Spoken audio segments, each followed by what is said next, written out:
How are we all doing, guys? We're doing our live UFO UAP Skywatch tonight from Wiltshire here in the UK, right in the heart of crop circle country and just down the road from Stone Henge. So lots of weird, wonderful things in these night skies do help us spot the strange and anomalous. Got a little bit of cloud in there, and we've got a lot of the daylight to go still. So as the night moves on, that's going to get clearer for us. We're going to see more and more stars and more moving objects and all of that sort of jazz there as well. So yeah, do say hello and let us know where you're all watching from tonight, and hopefully we're going to see some strange stuff in there. It's a little bit cloudier than it has been in a while there. How you doing, Carl? Already in as well. Did you enjoy Movie Club? And DJ, how are you there? Good to see you, sir. And Harker, you're first over in the tubes. You very much are there. I thought you've got to get on a plane soon. Guys, yes, you're just joining us. We are doing our live UFO UAP Skywatch there. So these are guys live from Wiltshire here in the UK, right in the heart of crop circle country, and just down the road from Stone Henge. In fact, this little village that we are in, coming to you from tonight, has a long history of the weird and wonderful, the strange and anomalous there. Lots of UFO flaps over the years, so tonight should be no exception there. And Mason, how are you doing there? The new one? Maybe, DJ. I'll have to check in a second for that one. I saw one earlier without the cord, and that is awesome news as well. Good, strong lad. I'll have to check and see if there's any more as well there. And Helen, how are you doing? So guys, do say hello. Let us know where you're watching from tonight there. Do ask away any questions that you may have. No silly questions here at all. We want to hear from you all there. And if you've had an experience with the phenomena, again, we'd love to hear that as we're waiting for the action to happen on a screen there. And Dan is in too. Good to see it. That's the one. And that is. I bet you're well chuffed there. Ah, good little lad, isn't he? But you can't wait to get him home. Where are we? Yeah, no, we're up to date. Well done. So yeah, this is a bit of a cloudy sky tonight. It was meant to be clear, but hey, that's the weather. You can't trust it. So hopefully we're going to get some nice, more clearer skies over the weekend, like we did last night. It has been absolutely fantastic, hasn't it? Again, we can still see some moving objects. We've got a faint one on the screen just here. Zoom mode activated. It's a bit too faint, I think, for the tracker to pick that up at the moment. So you're just about coming through down there. But as that contrast sorts itself out a bit there, as the daylight fully fades and that blue goes, there's a faint one up there, we should get a little bit more contrast in there to see some, not just more stars, but also more and more strange things there. Watching from Scotland there, Zuha. Good to have you in. Have you ever seen anything strange in the skies of Scotland? We'd love to hear about that one.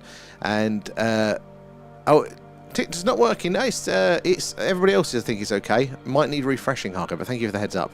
Lost count of the amount of daylight sightings. I love the chat. Thank you there, Zul. Do appreciate that, and appreciate having you in. See, daylight ones, we don't really do a lot of daylight sky watching, but there's no reason why there'd be any more available at night. It's just sometimes maybe you'd notice the contrast a little bit more against the darkness of the night sky, maybe. But yeah, no, the skies are still alive during the day. I need to get my head around that. Maybe there'll be a way that we could do a bit more of that one in. And Matt as well from Torquay, how are you doing? Where do we get to over on the TikTok there? Carl coming in with the gifts and feeding Alan. Nom, nom, nom. Thanks, appreciate guys. That. All goes back into the stream, help us improve on what we do. Where are we down here on the chat? A long way, 3 months. Oh, that is such a long wait there. But thank God we have the technology and all of that stuff there. How's your day been? It's cooler. Oh, last night, Mason, I was so excited. My bedroom temperature was at 24 degrees, and it hasn't been like that for about 2 months. It's bloody ridiculous. I might actually get decent sleep. I did not sleep a wink. Like, not even, I mean, literally, right? I laid there, and I just gave up and got up. So I've been up. I'm going to be extra slow tonight, because I'm looking at bed now, and I want to get into bed. Yeah, I'm on the 48-hour mark coming up to now. How about you there? And Leo, good to have you in. How are you there? And Lethal is in too. And Oi, sorry, my opinion. And Carl there coming in with the gifts. Thank you for that. And I see, what sleep, DJ? Yeah, for you with a new board. Yeah, exactly. You know that one. As I say, I don't know what it was there. I'll catch you later, Harko, and happy holidays. But yeah, was it just the excitement there of a reasonable temperature room that just threw me off there? Oh, honestly, it's I was like, do I have the day off work? Because I'm really not feeling like it. Oh, sod it. What else am I going to do? I might as well just sit there and work. Keep the brownie points there. And do you think Area 51 has got aliens there? Leo, it's a really good question. I'm quite strong. I'm quite a high conviction that Area 51 either currently has, or at least has in the past, held the craft. I'm not sure on the alien bodies themselves. Like, I think it's still quite likely that they probably may have ended up there for a while. But biological facilities versus, technical facilities, sometimes there's different locations that could be better suited to. I think I heard sales recently as well about a particular hospital where they may have actually brought the bodies to after from Roswell, from Wright Patterson and stuff. So yeah, I mean, I think Area 51, really is a good shout, because before anybody knew it was there, even in popular culture, not just recognised, because that was only a few years ago, but actually just colloquially between us there, the first time it ever come out of the shadows was as the place where the UFOs are, which is really on the money, because if you have got a strange flying craft from God knows where, displaying all sorts of weird abilities, where would you put it? Well, you'd put it in your super secret, middle of the desert aircraft test flight facility, wouldn't you? That's secure. It's out of the way from prying eyes. So that was, for me, that's a real, adjacent fact there that I think could work. But the bodies, I don't know. Maybe it was secure enough there and they would have had them for a while. Maybe moved them off to more dedicated research facilities later on.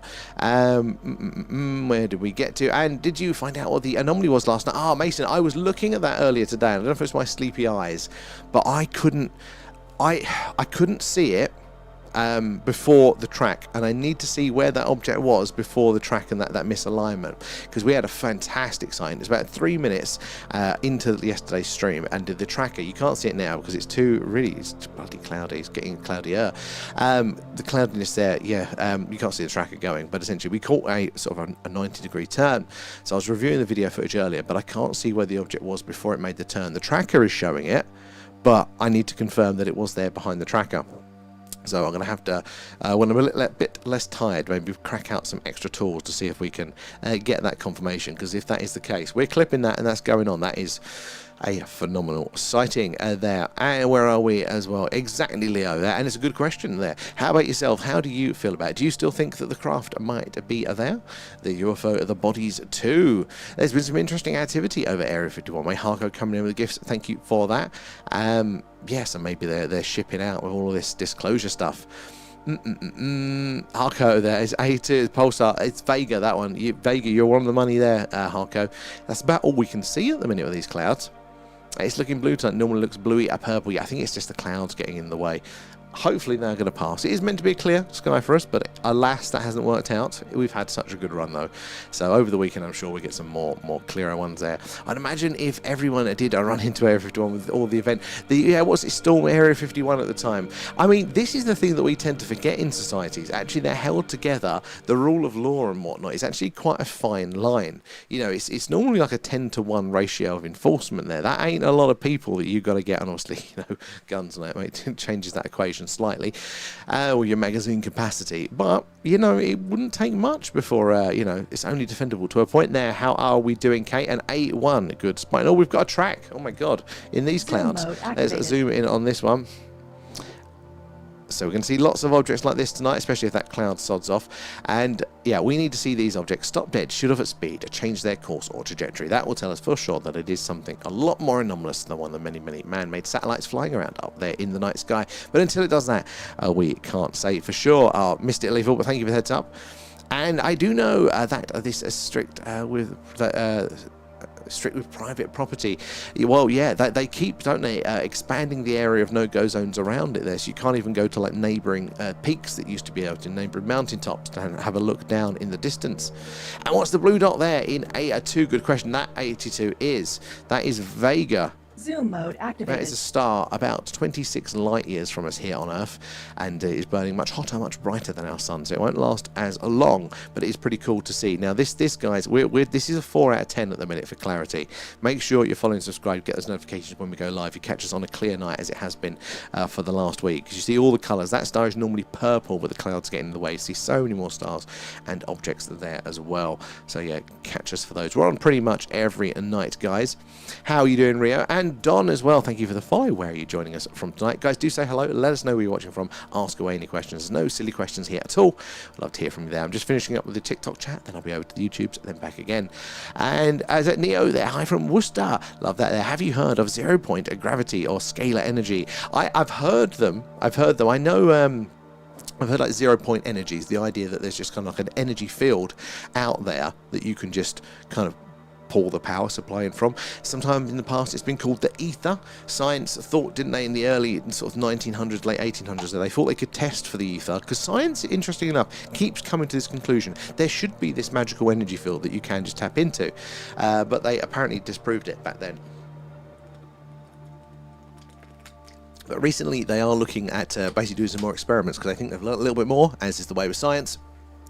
And yeah, maybe they'll be able to detect something there as well. The scalar stuff is interesting, but there's a particular what scalar means, and it's this, I don't understand it enough. It sounds very interesting, but like, my brain is not that smart for it, sadly. But 0-point gravity, I don't think I've heard specifically of 0-point gravity. But would that be the same sort of thing? Like, there is a sort of a gravity field you could draw in, maybe to draw the anti-gravity in for the different effect? Is it that sort of thing there?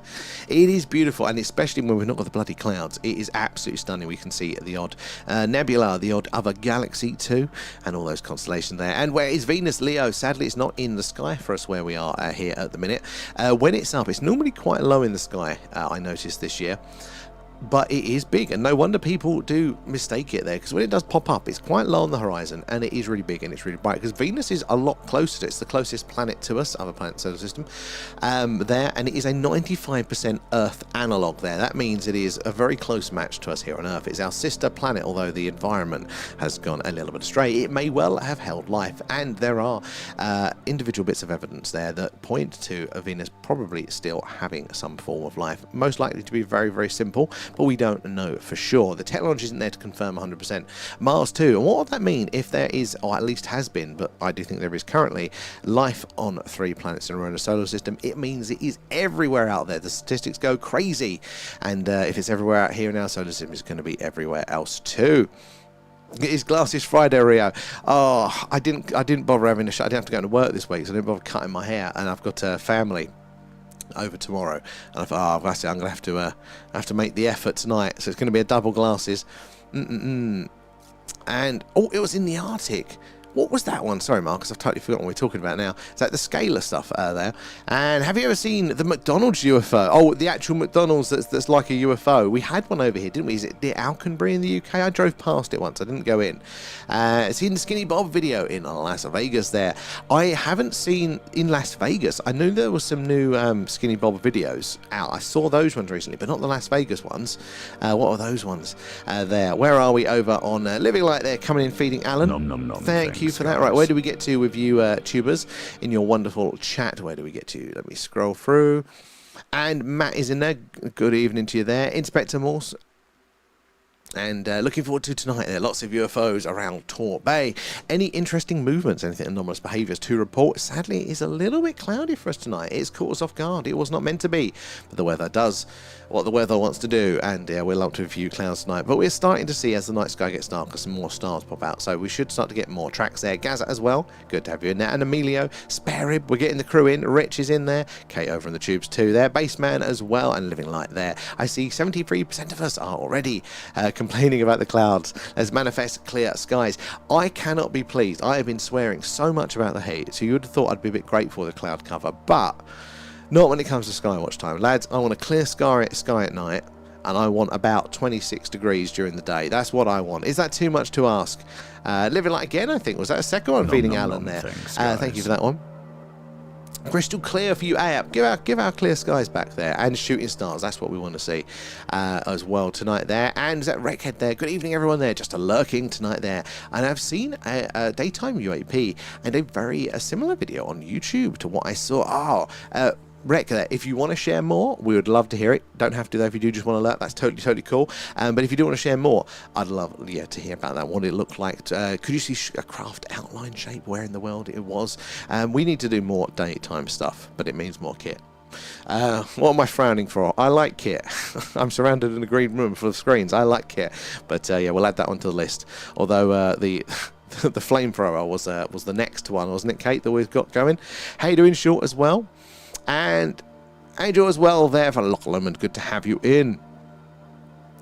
How is your day going? You're all excited. It is Friday. Right, where do we get to on the TikTok chat before it went awry there? OGV in the house. Have you recovered from movie club? Oh, it was Gray laid dead on the floor outside a shopping centre. You know what? I haven't seen that one. at all. No, I haven't seen that one, Mason. That is very interesting. I've not even heard of it. I think you're the first I've heard of that one. I heard of some Las Vegas stuff, but it wasn't a shopping centre. Oh, we've got track here. Zoom mode activated. Again, it's not doing anything anomalous yet. Keep your eyes on it. We need to see it stop dead, shoot off at speed, change its course or trajectory. So that way we know for sure. Where's my cursor? That it is something a little bit less strange. So keep your eyes on those. But yeah, I've heard of the Miami Mole one. I heard of the Las Vegas one that was in somebody's garden, but not a shopping centre in Las Vegas. God, the world we live in, where all of the videos and whatnot are available to us. Where are we in the sky? Sorry, guys. There. Oh, and it was a grey. No, where's? I swear I just saw another one. It's current. Oh, the one in the UK was the restaurant before. Oh, was it really there? After the UFO got demoed, it did. Yeah, I managed to drive past. I think I parked up next to it, but I don't think I ever went in, which is such a shame. Can you imagine, guys? Like, if we could have a little UFO building, like, that would just be totally, that would make me happy every day. If like, love, I'm going to do the stream now, going into the UFO. Oh, that's a nice bright one. Zoom mode activated. I think we need to do that, don't we? Where can we buy something that looks kind of like a UFO and make it look even more like a UFO? With a little hatch on the roof for the sky cam. And that Neo there as well.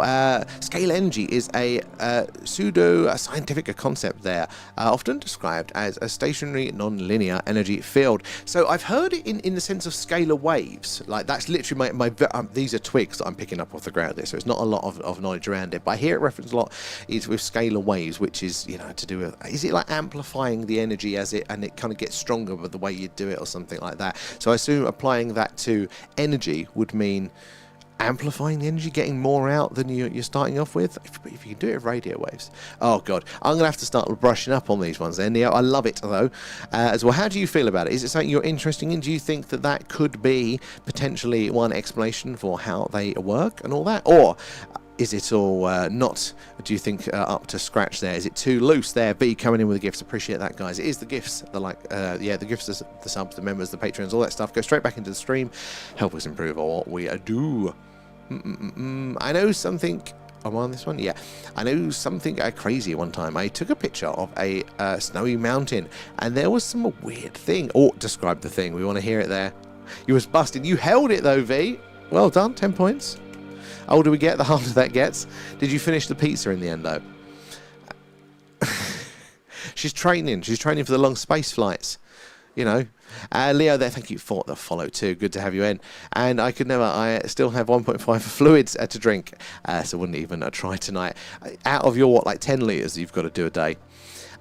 V coming in with the hashtags, Carl coming in with the stickers there, and the pizza is gone. You know, I'm craving cheap pizza. We've tried all the local ones now, and none of them do a good cheap pizza. And it just happened a long time. But at the top of the mountains, there was some weird figure. Oh, very, very interesting there. Occasionally you do get these ones, the silhouette on the ridge line looking down. There are a lot of stuff that happened here locally in this village, a lot of UFO related stuff that kind of had these shadowy figures and sightings along those lines too. And Andre there, Starlinks, most likely, yeah. So the majority of what we're going to be seeing flying around in the night sky tonight, we've got a little faint one down here that's not being tracked. So they're going to see lots of objects like this. It's trying to track it. Oh, and it's just going behind the cloud. But essentially, there's a lot of man-made satellites flying around up there. Space junk too. All of that jazz. Until these things stop dead, shoot off at speed, change their course or trajectory, then we can't know for sure what they are there. That movement, though, that tells us that it is not a space junk, it is not a satellite, it's highly, highly anomalous. Until it does that, though, we just can't say. We can't say what it is either. Statistically, it's most likely to be a man-made satellite, and then statistically within that, it is most likely to be Starlink, just because they are the larger numbers of the objects up there. But we can't say 100% until we match it up with a direct listing of what is going over or something like that. Where did we get to? And it's had the picture has been lost, but it was a bit crazy. Oh, it's always the way, isn't it? These sorts of things, like, they do get lost so easily over time, isn't it? Especially as technology changes and you then neglect the old one, then it gets in a lot of boxes in the loft, then you've lost it. If you ever find it, though, we would love to see it. Don't exaggerate, Sarah. 6 litres. That's still bloody ridiculous. I know cars with a smaller fuel tank than that. And it happened somewhere in Scotland. Now that is, I don't know what in my head, I had America in my head. So that is pretty cool. Scotland, Ireland and Wales have such a connection with the phenomenon. We get disproportionately so many more sightings from you guys than we do over England itself, which is surprising because a larger population, larger land mass as well. So you'd have thought overall numbers wise that it would be larger, but no, it is a very, very distinct with the other countries there. Oh, Lethal, the one, the videos. So they didn't play for me, but I saw the images. They were like, so I don't know if they just didn't load or whatever, but they were still images. And there was something about the glow in the center of them. I don't know what to make of it, but I was like, oh, that feels really interesting. It feels quite odd. It's not like when we zoom in on the stars or the satellites or anything. They were pretty cool. Where are we? Down here as well. And what was crazy, the two figures were literally staring into the picture. And this was in the dark. Oh, a bit creepy as well. The shivers down your spine. Did you not only notice it when you got the picture developed, or was you aware at the time there? And Robbie Star, how are you doing? Looking forward to the weekend, are we? We're all good, Rio. We're all good. I haven't had a wink of sleep last night, so guys, you have to forgive me. I'm going to be rambling all over the shop, left, right, and centre. More than normal. Because yeah, I'm pushing up to the 48 hours. I'm not built like I used to now. No partying. Supposed to spread it throughout the day, but with the additional 2 litre, you forget. You're doing well to do the 4 litres throughout the day. I'd get to 10 PM, be like, I hadn't done half a litre. Chug, chug, chug. Oh, so you did see it. Excellent there. And weird how they didn't load. Yeah, it wouldn't play. So I just thought they were still images, but they were still pretty good because they were very clear. But yeah, there was something about that. Like the glow to it and the actual texture of the illuminated object in the middle there, and I'm glad to hear it there, Robbie. I'll have to double check, make sure I wasn't doing something stupid with those videos, but I swear, because I was swiping through them as images and zooming and pinching to zoom. Right, where we go, let's go back over to the tubes. Where did we get to with you a lot? We got to Shortfork, didn't we, around there? And Treesaw, good to see you there. SK as well. Stewman is in there, and it's a 2N there. And I spend a lot of time looking in at the sky lately there, and enjoy the stream very much. Thank you there, It's A2. I do appreciate that, and I enjoy you in with us there. Thank you for saying hello. The skies are... Oh, the skies are clearing. Look, the clouds are sodding off eventually. We're going to have, hopefully, a nice run there. No early night for me, as I was partly hoping for. But yeah, I didn't look. I've said this 1,000 times. You're probably all bored of it already. But so I recently, just over a year ago, moved from Essex, much more urban, much more light polluted. I never really bothered to look at the sky.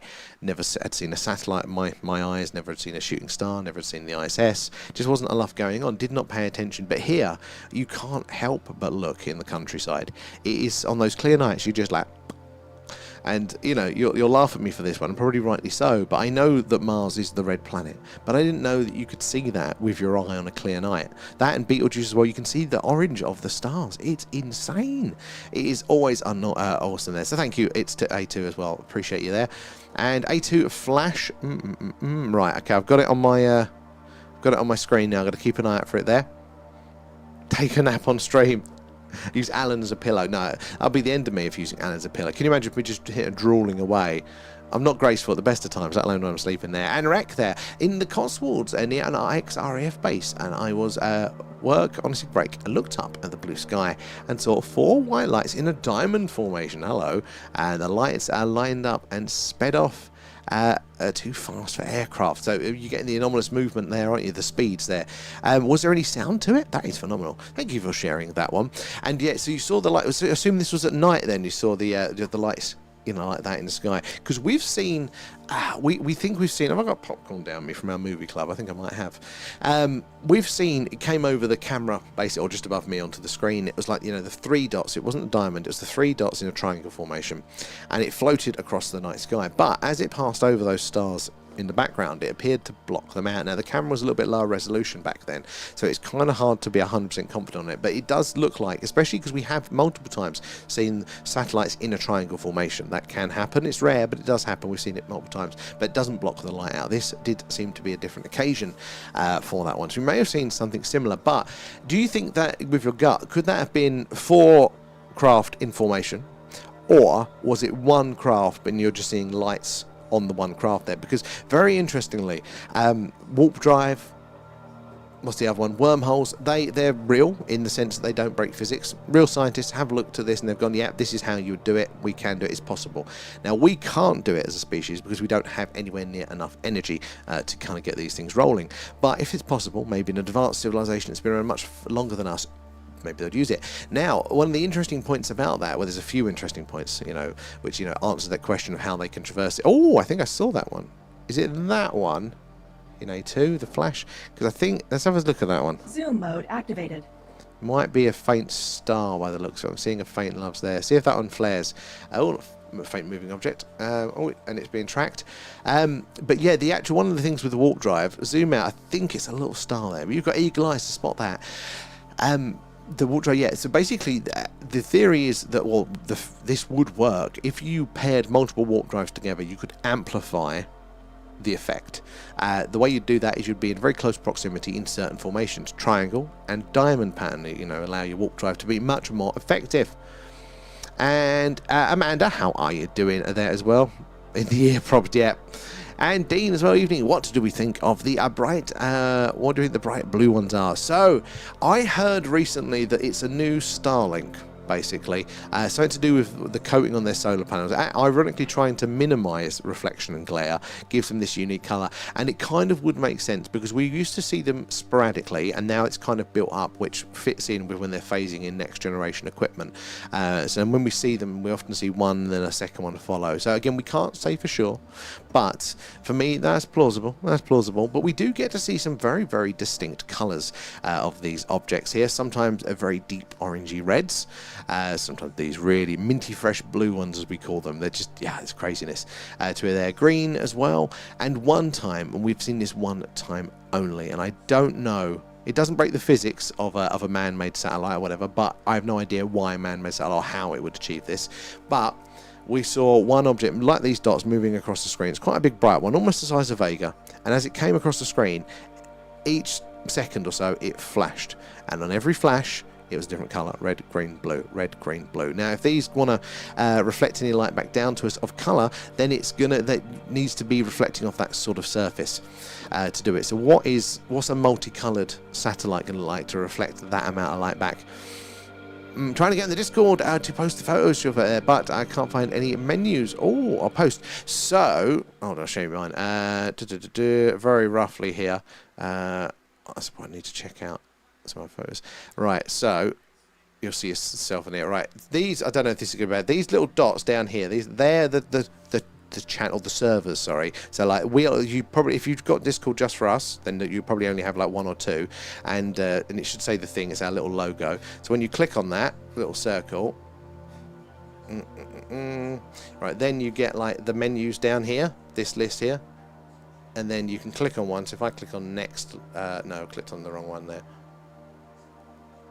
This is probably going to be totally not helpful for you guys, but yeah, like if you click on like I've clicked on the general, and then you kind of go in, it's like a rolling chat basically.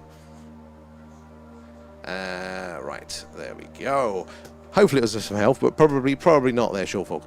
Right, oh, it's clearing up nicely, guys. So do help us spot the strange and anomalous. These are the skies live from Wiltshire tonight, right in the heart of Crop Circle country, and just down the road from Stone Henge. So a long history of the highly strange, the weird, wonderful in these night skies. It's going to be no exception tonight once these clouds are fully sodded off, and we've got all the brightness settings about right.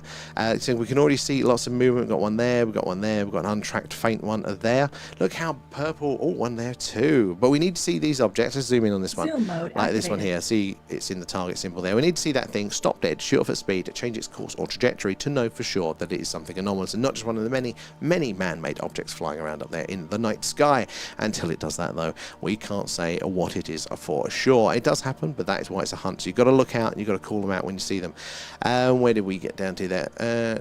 Wish I had a decent night vision there. I live in the middle of the moors and it's supposed to be a hotspot. Oh, Sash, sorry, that is, yeah, where you are there, I would, you got to get a camera up. You got to get a camera up to do the monitoring. Well, you could probably catch so much. In fact, what is it? Is it Bodmin Moor or Dartmoor? I get them confused. That we're doing our UFO hotspot tour as one of our locations there. So we're saving up, guys, to go take the show on the road, do our live on location Skywatches, not just from the very, very local ones, the Iron Age hill forts that surround the town have a history of sightings. Now we want to take you to all of the UK UFO hotspots, kicking off with Rendlesham Forest there, the crash/landing location. Oh, wreck! I always thought it was for craft. Now that's probably because your gut is picking up on something there. You know, it's identified subconsciously, and that's where it's defaulted to. So that would fit in with the warp drive working together sort of thing. You don't need to warp drive necessarily for the long distances. You can use it from A to B. It's very interesting. And once up there, what's the Discord link? It's in the link in the bio for that one. I don't actually have it to hand at the second, sorry. But yeah, that should just take you to the invite basically. Or it's on the website. If you scroll down on the main website, thethingyufo.live. And living like, if UFOs exist, then so must their pilots. How and when do you think open contact would actually play out? Oh, there are so many variations on that one. It depends, I think, on what the nature of the phenomena is. And again, it's probably going to be multiple different natures of it, but it's definitely a high chance that they won't want to participate actively necessarily. You know, if they're that far advanced, maybe they just want to watch us. Maybe there's no value to them in communicating directly or performing anything like that. Or maybe there is a higher meeting here. Maybe they want to usher us into the old Galactic Federation or whatnot and train us there. I always imagine it would go behind closed doors first of all, because all sorts of meetings, all sorts of things like that normally go behind closed doors to start with, don't they? It's a good question there. Oh, and pilots would more than likely be a version of AI, and there are some reports that do point that way. Maybe biological robots running AI. There was a whistleblower that claimed to be a molecular biologist that had worked with the anatomy of the grey aliens there. We read through that as one of our deep dive subjects. Really, really fascinating. Obviously, you don't know if it is true. It's only on Reddit, but it made sense. A lot of people that worked in the industry said, well, it makes technical sense. So there, wasn't somebody fully lying about it. But yeah, it looked like the genetics, the biology of the greys were, just biological robots. So if you think about traversing these vast distances over long periods of time, why would you bother going yourself? I think there'd always be the opportunity for somebody to still do it. I would still want to go myself. And do you ever think that they will ever clear up all of the space junk floating around in the sky? I think they're going to have to. At some point, it will sort itself out eventually. It will all come down, or at least most of it will come down enough eventually. But if they have that Kessler syndrome, one satellite hitting another, break into 1,000 pieces, those pieces then hit another one each, and blah, blah, blah. This snowball effect, all the satellites knocking each other out. So it's just a debris, like speeding bullets flying around the Earth there. They call it Kessler syndrome. They're very worried about that. But if that happens, we could be locked out of space, locked out of orbit for between 10 to 100 years. I don't actually know how long it would take for all those pieces to just start burning up naturally. Where did we get to? We can't clean up all the junk on Earth. Well, that is such a good point there, Sash. Andrew, a few years ago in August, during the meteor shower, a black object flew very low from south to north for 2 nights in a row. No lights, and you could only hear a whooshing sound. Oh, so you could hear some sound with that, but no engine sound. That still really doesn't make me think human. That sounds quite interesting. Maybe something along that reverse engineered line, or maybe there's just like parts of the technology in it. They do think that the current the B-2 stealth bomber, which has been around for a while now, they think that integrates certain very subtle parts of this technology. There's something about that aircraft's mass. It does something with electrostatics that kind of lowers its mass, lowers its overall weight essentially, and it shouldn't fly. Like bumblebees have tiny wings and they shouldn't fly. The B-2 is like that as well. It's got some magic sauce in it. So maybe it's like a sort of a hybrid there. Now that's the sort of hybrid that I would purchase there. And the Yorkshire Moors is where you are very, very lucky. I have not been, but I've seen some absolutely incredible images of the night sky you guys get that way there. So little light pollution. That is fantastic. Yeah, you definitely got to... where's our closest...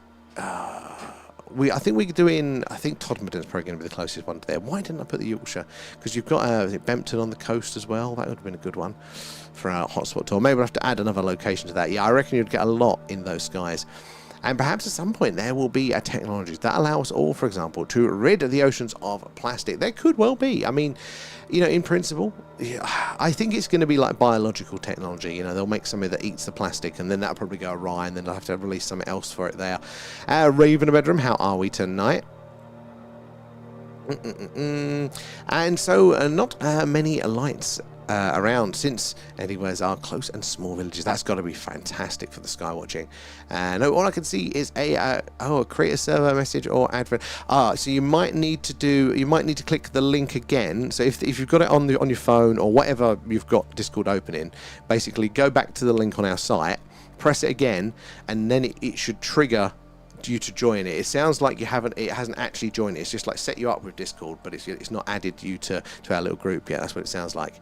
And a really fascinating part of UFOs would be them being an organic living craft. We don't talk about it a lot. There are a little mention here or there, and it's brought up in movies occasionally, but it's not like it doesn't get a lot of the conversation like the old nuts and bolts side of it does, or even now the modern day consciousness, the sentience sort of angle of connection to the craft. But may well be, maybe that is that hybrid technology, a little bit of digital, a little bit of analog in there.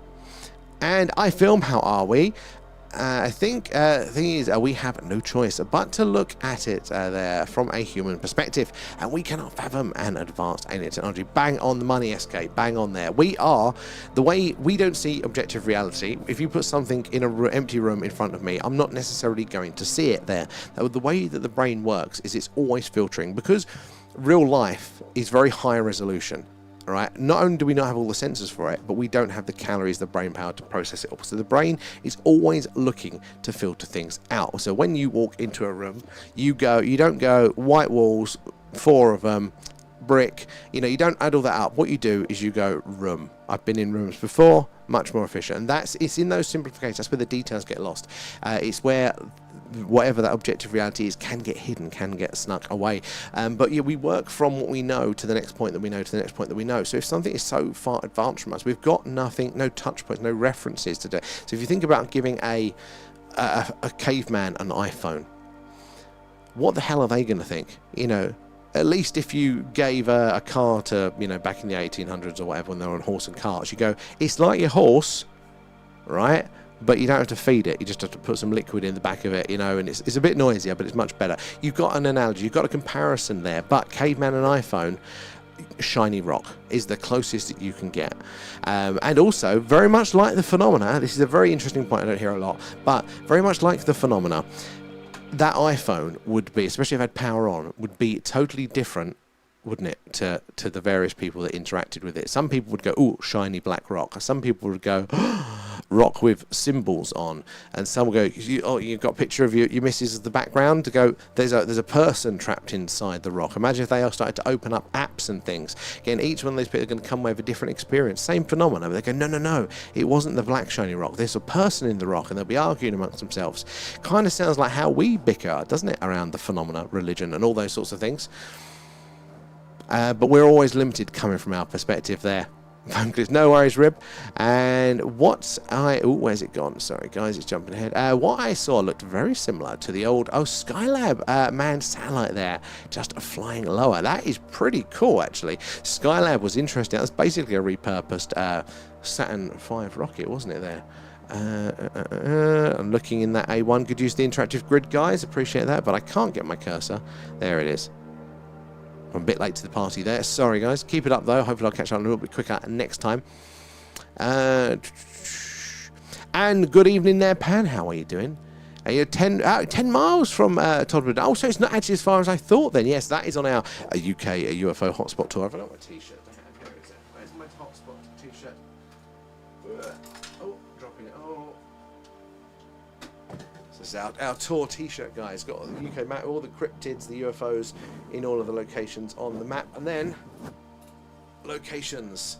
What we're visiting there. So Scotland, Loch Ness, Calvine, Deckermont Law, Falkirk Triangle, Bonnybridge, the North, Ilkley Moor, Pendle Hill and Todmorden, Midlands and Wales, Cannock Chase, Berwyn Mountains, Broadhaven, South and Southwest, Rendlesham Forest, Clay Hill and Bodmin Moor. So it'd be Clay Hill and Rendlesham Forest will be the first ones that we do, because Clay Hill is literally in the same town as where I am right now, and obviously Rendlesham Forest will be our first proper one out there. So, right. Where did we get to in the chat? Where did we get to, guys? Trying to find where I am. I don't want to miss any of your comments. If you are just joining us, we are doing a live UFO UAP Skywatch tonight there. We're currently live from Wiltshire here in the UK, right in the heart of Crop Circle country and just down the road from Stone Henge. All one sub. So the website, so if you're on our bio, there should be like a link tree there and it will have them in there. But the website is ufo.live. You know, that will take you to it, and you just scroll down. There's a section there, and it says join the Discord, and it pops it all up to work there. Or Copper Hill, welcome in there, Teresa. Hopefully UFOs will be as spotted. Otherwise, I'll feel alienated. Dudum. 10 point. Oh, how the hell did they get a track with that amount of cloud? How you doing, Sir Paul? Good to see you in there. And once up, all UFOs are AI. So I'd say that could be a compelling argument for some of what we see, or maybe even most. But I would be so hesitant to put it all down to one thing. You know, like, this is the nature of the universe, isn't it? Like, there's life here on Earth. Look at how varied it is. There's, you know, and if there is life out there, if there's one set of aliens out there, there's going to be absolute tons of them. So if one can get technology advanced, there can be another there. So it's like with everyone that comes in, and they're all good, benevolent space brothers. They want to help us, or they're all evil and they're all trying to invade us, and they're slowly, you know, wiping us out, or whatever it is. You know, I don't think it's going to be 100% all of the way. Might be more or less, either which way, but 100%. And Sir Paul, thank you for the gifted membership there. Oh, Pan, you've got that one as well. So you're about to join us for our next deep dive. When is it? I think it's the 7th, isn't it? It actually comes up on the screen. It just moved then. But our deep dives are a little thank you to our Patreons and members there for supporting the channel. We look at the leaked documents, whistleblower testimony, images and videos, the UFO file drops, all of that stuff as they come out there, and we discuss it with you guys. If that sounds like your cup of tea, link in bio gives you a month for free if you're not already a member there on the Patreon. But yeah, what is it? We're doing our UFO homework, I call it at the minute. We're doing a lot of the old reports that you always hear of, where it's the Condon report, the Condine report, the Robertson panel, all of the Majestic 12 documents, all the things that you hear about all of the time. We're getting them out, the raw files, and we're reading them all through, and it is really bloody interesting. There have been so many times lately where you'll hear something and you go, that was in that report. But that matches up with that thing. You know, you've got to do it. You've got to do UFO homework. It is very, very fun. And Sasha, it just makes me wonder, as the UFOs we see and or have a photograph, they seem to look like futuristic man-made objects. But if a civilization was 1 billion years ahead of us, they'd be making things from organic materials that can heal itself or guide itself, multiply. So, Sasha, you brought a very, very interesting point there. So the first part of that is that, again, we as humans, we interpret things based on what we already know and what the fashions are on what we know as well. So it's not that linear progression of becoming more advanced. Sometimes we'll culturally go this way a little bit and that way a little bit at the same time. I don't think it's any wonder that the modern UFO era, kicking off with Roswell, you know, little green men in metal spaceships coming from distant planets, was just at the time that our species was looking to put in men in metal spaceships and sending them to other planets, and what could space travel look like for our species, our civilization. But before that, the same sightings, the very same interactions, you take away what that interpretation is, you know, so we interpret now as extraterrestrials, but back in the day, it was the same observations being thought of as the Fae folk, the fairies. Also, then a lot of the religious texts talk about this as well. So I think there is overlap. Again, it's not that, you know, one is necessarily better than another, but we're always observing through these things there at the time. So you can imagine, you know, going back when, you know, religion was much more prominent, and again, religion, it may or may not be all true or not. I don't know. That's a separate question, but somebody that is deeply religious back in the day, they may have an experience and then see that and go, right, my frame of reference is biblical or whatever, you know, they're going to see it through that lens. They're going to go, oh, I've seen an angel, I've seen a demon there as well, or something along those lines. We're always filtering it through what we know. So I think the first part of that is that we're always going to interpret it, trying to attach it to what we can, rather than what it actually is objectively. They may well be more organic craft. They may well be so futuristic, we just can't wrap our heads around it. We can't even recognize it in front of us, maybe. But yeah, maybe they do go for organic material, or maybe there's something so far advanced we can't even wrap our head around. And UFOs are not built by hands. Maybe that leans into the groan. Or maybe they're built by hoof and claw. What do you reckon, Teresa? And SK, great analogy. Thank you, SK. My very strange analogies.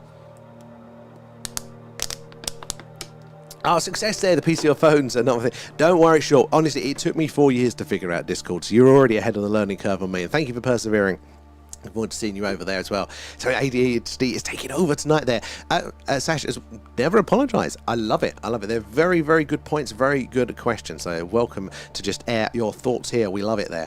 And don't forget to smash the likes as well there. Thank you, App, for the reminder there. Guys, it is the likes, the shares, the tapping away, all of that sort of jazz there. That helps us reach more and more like-minded people like yourselves. You never know who's going to come in, what experience or skill they're going to share with us there. We've had some fantastic first-hand personal experiences shared with you guys, and that is my favourite bit. Oh, we got some oh, look at the distance on that track. So this is like it's got a misalignment. It's gone red, means we need to look at it. Looks like it's got the tracking very wrong. This is a little bit less wrong. It's not gone red yet, but it might by the time it gets down there. Thank you for the grid highlighting that one. Yeah, so we do appreciate, guys, if you do decide to tap and like there, helping build up a little community. So you never know who's going to come in and what account they're going to share. Close to Ilkley Mod, perfect. There, we won't be too far for us. And if you're saying they're good skies, I'm even more excited to do it. And check out Jeff Mara podcast and the episode. Was it Man Summons UFOs? Oh, was you mentioning that one last night? Because I do know the name. I do know the name for that one. And where did we get into the chat? Ads. And aren't the Yorkshire moors an archaeological treasure trove of mummies or bog bodies? And that feels like a thing, Living Light. It feels like a thing. And ships with particle construction. Ooh, all partial structure there. And is that NWO there? Is it End of Sloths as well? Sorry, my eyes are to read the message there. But thank you. Yeah, Warminster is a hotspot. Have you ever experienced something in Warminster yourself? I'd love to hear about that, because that's where we're coming to you live from. And I hadn't heard of Warminster. I hadn't heard of the Warminster thing, and I thought I knew all of the main, UFO stuff. I thought I'd consumed thousands of hours of content and all this sort of stuff. But it was literally only moving here last year and going, right, I better Google the town, see what the crime's like. And it popped up. I was like, hold on, hold my fucking drink. This is a UFO hotspot, and I still think it's going on. Maybe not to the same degree that it was in the 60s, but sorry, I've got a whole black screen then. Yeah, maybe not to the same degree, but still very, very active there. And Gribbage, evening there, off to sleep there, but wanted to ask a question quickly before I do. Will you be able to watch the partial eclipse on the 12th of August there? And are you also streaming it? So, don't know, Gribbage. If I want to, because it's solar stuff, I would need new kit, and I would like any excuse to get new kit. But we're saving up to go on the road, so I'm trying to be good so we can make sure we can get ourselves on the road. So probably not, but I am trying to think of ways that we might be able to do that. We'll be on in the afterwards period of it there. Oh, you new here there, ADC, and found you last night there. And have you ever picked up a UFO on it? Yes, we have, yeah. So literally last night, the first 3 minutes of the stream, I've got to fully confirm it on the recording. Oh my God, those clouds are coming in. See if I can spin the camera. The tracker appeared to catch the perfect 90 degree, or maybe it was an 85 degree turn or something like that, but it was phenomenal. So I need to confirm it when I'm not sleep deprived, but if that was true, that was a brilliant one. Yeah, but we do tend to see some strange things. There is the slam dunk anomalous based on the movement there, things that just cannot be man-made satellites or shooting stars or anything. They're 100% much rarer, but we do see them. I think we had about 4 or 5, was it, Kate, like that? 3, 4, 5. I think it's 4 or 5 area of those ones over the time we've been doing this. And there's a middle ground that when you do this for a while, you see all of the objects at various altitudes, various speeds, in various seasons, various weather conditions. You get a feel for it, right?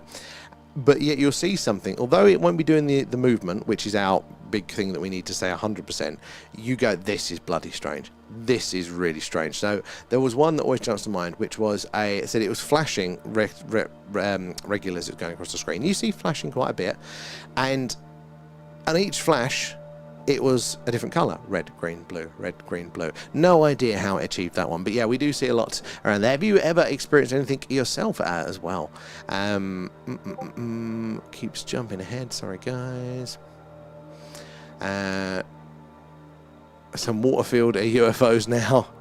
blow my mind with how we perceive the unknown. Oh, Rec, we don't view objective reality. It has to be really, really obvious for it there. You know, our brains, you got to remember, our brain is always trying to save calories, because historically getting calories to run the brain, that's been the hardest thing there. So it's always been trying to preserve that. So if we don't have to make a decision, if we can run it on autopilot, if we can make an assumption, and that's what bias is as well, we go, right, well, this filter for me has worked good enough in the past, I won't think about it, calories, I'm just going to enact it because it's a safe enough bet for it there. The brain is always trying to close those tabs to get the browser running faster for it there. So if it can go, you know, think at the end, lots of people out there, they may see all these weird objects in the night sky flying around doing zigzags, but if they're not looking, and they're not looking, you know, if they've got no reference point for ET, for aliens, what a UFO might look like, they'll look up and go, oh, it's a satellite, you know, that it won't enter their heads, you know.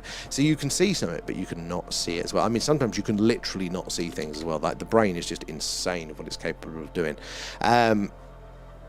Hi from Manchester there, Kev, good to have you in. Oh, we've got a few clouds tonight. Well, we'll see if they pass for us there. They have passed a few times before. I saw 8 satellites over Manchester 2 days ago. It's phenomenal to see. I said, you don't always need the aliens, do you? Just the man-made tech. We see Starlink going over, it's pretty cool. A shooting star now and then, and on a clear night sky. Yeah, that is pretty good. Where are we? Down here as well. No, out there. And down the line. Kev, you're going to have to give us more than about 30 seconds when we're reading through a chat to respond there. Where are we? Matt, check out the... oh, God, the little things are popping up. Check out the Heavens Above website. It lists all of the planets and the objects in the night sky and the times that they are going over. There's some of these apps now are very, very good, aren't they?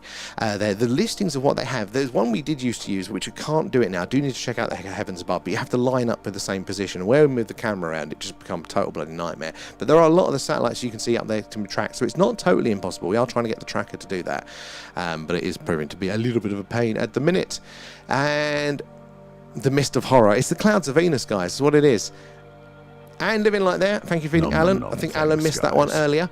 And you're in Yorkshire there, going around the monolith soon. You've got a lot up your way. I didn't realise how many there were.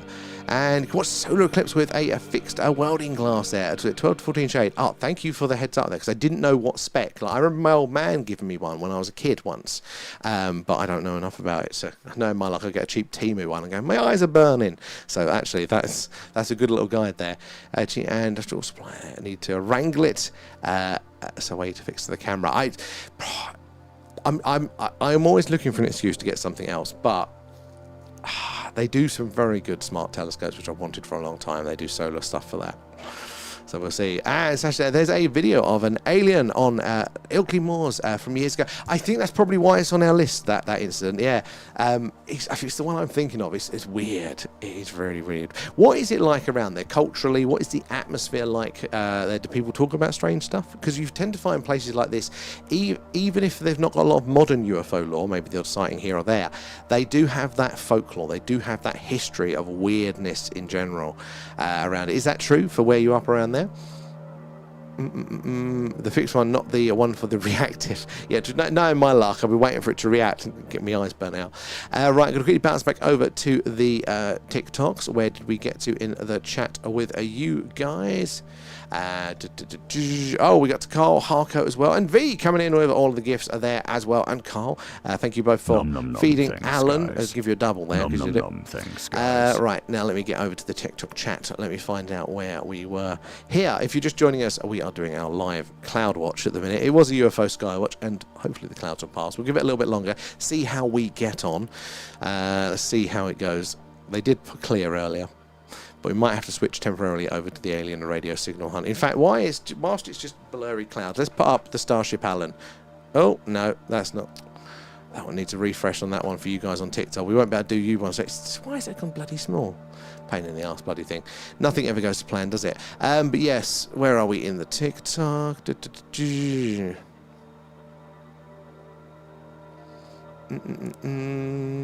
Sorry, guys. Trying to find out where we got to in your TikTok chat. Where was it? Oh my God, we're so far up. You've been waiting very patiently. I think we got to Rio, didn't we? How are you there, Rio? We're all good here. No, yeah, we did those ones. And after I took it, I looked at it and it just popped out of my family. I was completely shocked. So, I often wonder, like, you know, taking a picture and then you realise something was in there. You realise you were closer to something than you didn't realise. That would kind of spook me a bit there. Janie coming in with the gifts. Thank you for that, Janie. Appreciate it. It all goes back into the stream. Help us improve what we do. Oh, Lethal. That's the one that I'm getting confused with then. That's the one that's on my mind. So it was 3 pictures then, but so there was other videos. Were they higher up? I'll have to double check. V as well. V, show yourself. Alan's showing himself now.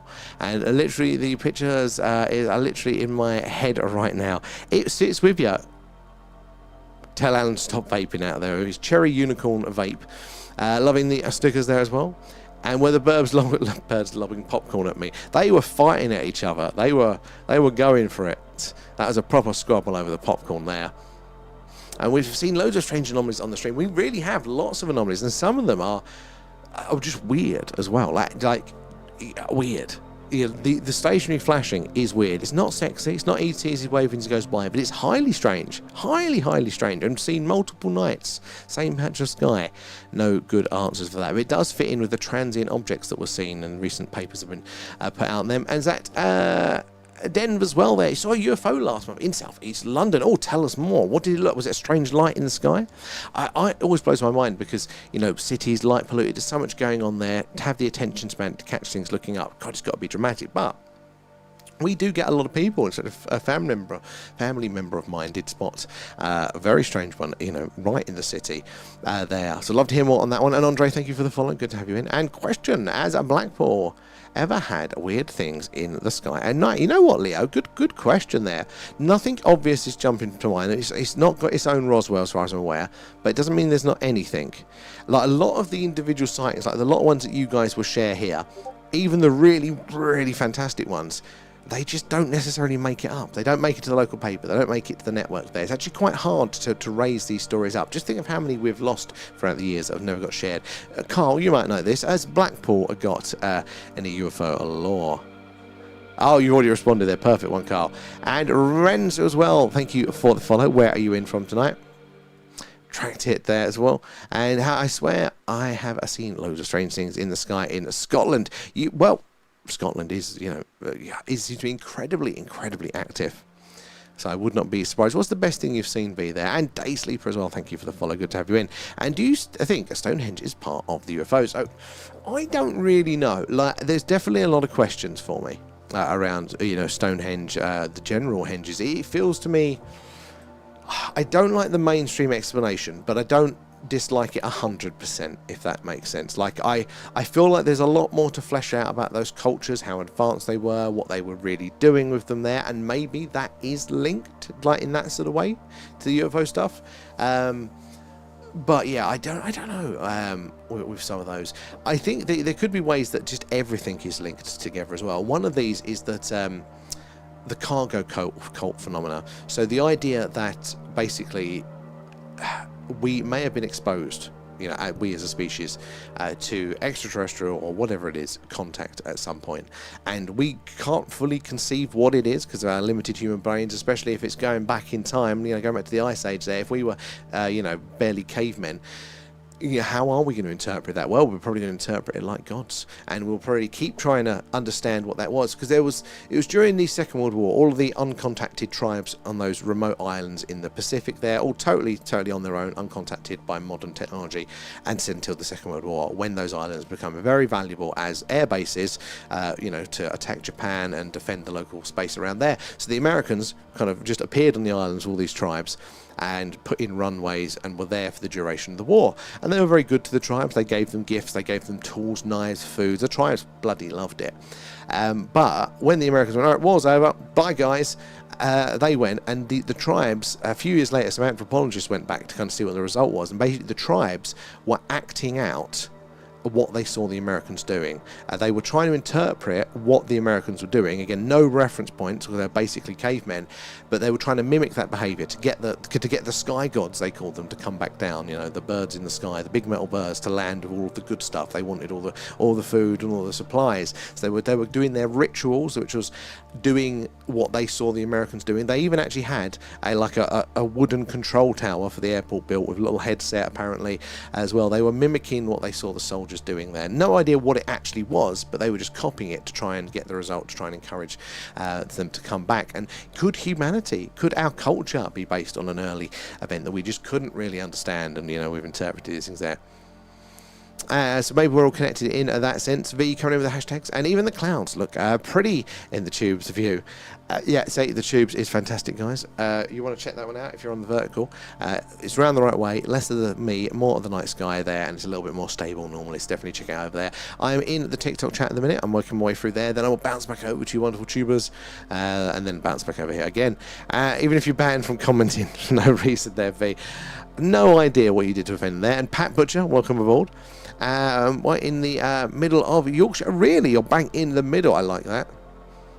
Did Otis come down? He did in the end, but that last bit of the film spooked him. And you can see Vega through the cloud. Yeah, it really is. I'm a bit disappointed though, because normally, even when it's cloudy, it must be very, very dense. But it wasn't meant to. It's meant to be bloody clear now. Yeah, hold on, let's go back to Vega and that little one in shot, just so we've got a couple of little dots on the screen. But it's looking pretty thick at the moment. Where are we doing there? Adam is in the house. How are we doing? Kate feeding Alan, and Adam coming in with the gifts too. As well. Chromie too, Floofy, Lethal there as well. Adam and Janie. Appreciate all those guys. It all goes back into the stream. Right, trying to get to where I am in the chat. I start reading and then it jumps ahead. Where did we get to? Vega, there we go. Got to Adam in, didn't we? Loch Ness, I told you. So I have to see Nessie. It's just an excuse to get the show on the road for Nessie. Imagine that, nice sky shot over the loch, running down the end. You got the framing of the mountains in the side. A little bit of Nessie there. Drewski, how are you doing? Oh, good to see Skywatch. I think we might have picked the wrong one. It was meant to be clear, Drewski, but it's not working out at the minute. I have to switch over to a radio signal hunt there. V, the website is fab. Thank you there, V. I'm quite proud of the website now. We're getting it rolling. So that is what it looks like. Obviously, you've got our stream schedule, confirmed streams times, what they are, merch, Discord, movie club, all the normal sort of community stuff. But the important thing here is, if you register on the site with the same email address as you use for our Patreon, the free tier included, you get access to this stuff. So that is the sensor dashboard. So things like the Schumann resonance, geomagnetic indexing, see how many of them are there, radiation levels, all this sort of stuff that's interesting to monitor, even political polling on people's belief about disclosure and stuff. So you can pop them out, you can minimize, select the ones that you want or not want there. But also our alien radio signal hunt computer is always running, listening out on the hydrogen line, hoping to hear ET say hello. You can do that anytime and log signals there as well, but also the UFO dog whistle, which we'll show you in a bit there, which is theorized to be able to summon the UFOs in through sort of ultrasonic frequencies, patterns and effects. There, you'll need some speakers to plug it into that I can do the ranges, but it's all available for you guys there. This first Glasgow is clear. I can see a star there. Trisha, yeah, lucky with your lovely clear skies there. And where are we there? Deep dive, exactly, V. The deep dives are something special. I just do new UFO homework. I really do enjoy them there. And Adam coming in with a share. And Beep, how are you there? Luke, Lurker. Back in a minute, catch you then. And we're scrolling through here. We got to Hayes. Where are you joining us from tonight? Thank you for the follow there. And Dan, any thoughts on CERN, Hadron Collider, and what they are trying to achieve? I think with CERN, I don't necessarily... Oh, we're still getting a track. I wonder how bright that one's got to be. Look, in fact, that lightness has got to be, look, same as bloody Vega, for us to see that one through the clouds, but we can still see it there. How cool is that? Keep your eyes on it, look for the strange movement.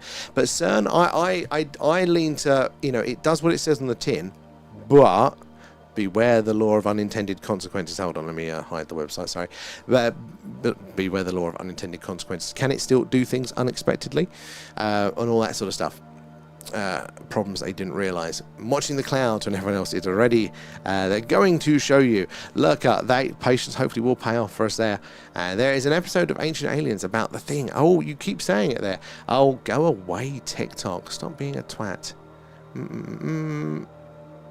What did they say? Oh, it's we're monetized content because it's pre-recorded content. It's not pre-recorded content. It's everything is original. We're not even using external apps. This is all our stuff, TikTok. You piece of shit.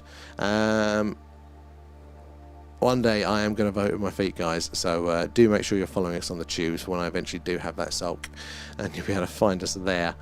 Where did we get to? Oh, where's it gone? Sorry, I just scrolled ahead of me whilst I'm arguing with them. Down the road here. Lots of clouds about until 1 a.m. there. Oh, God. It was meant to be clear earlier. Bastard things. Well, we might have to roll it over. They are... it was above the picture. One video. Oh, I did watch one video. I can't remember which one it was now. That's another one coming through.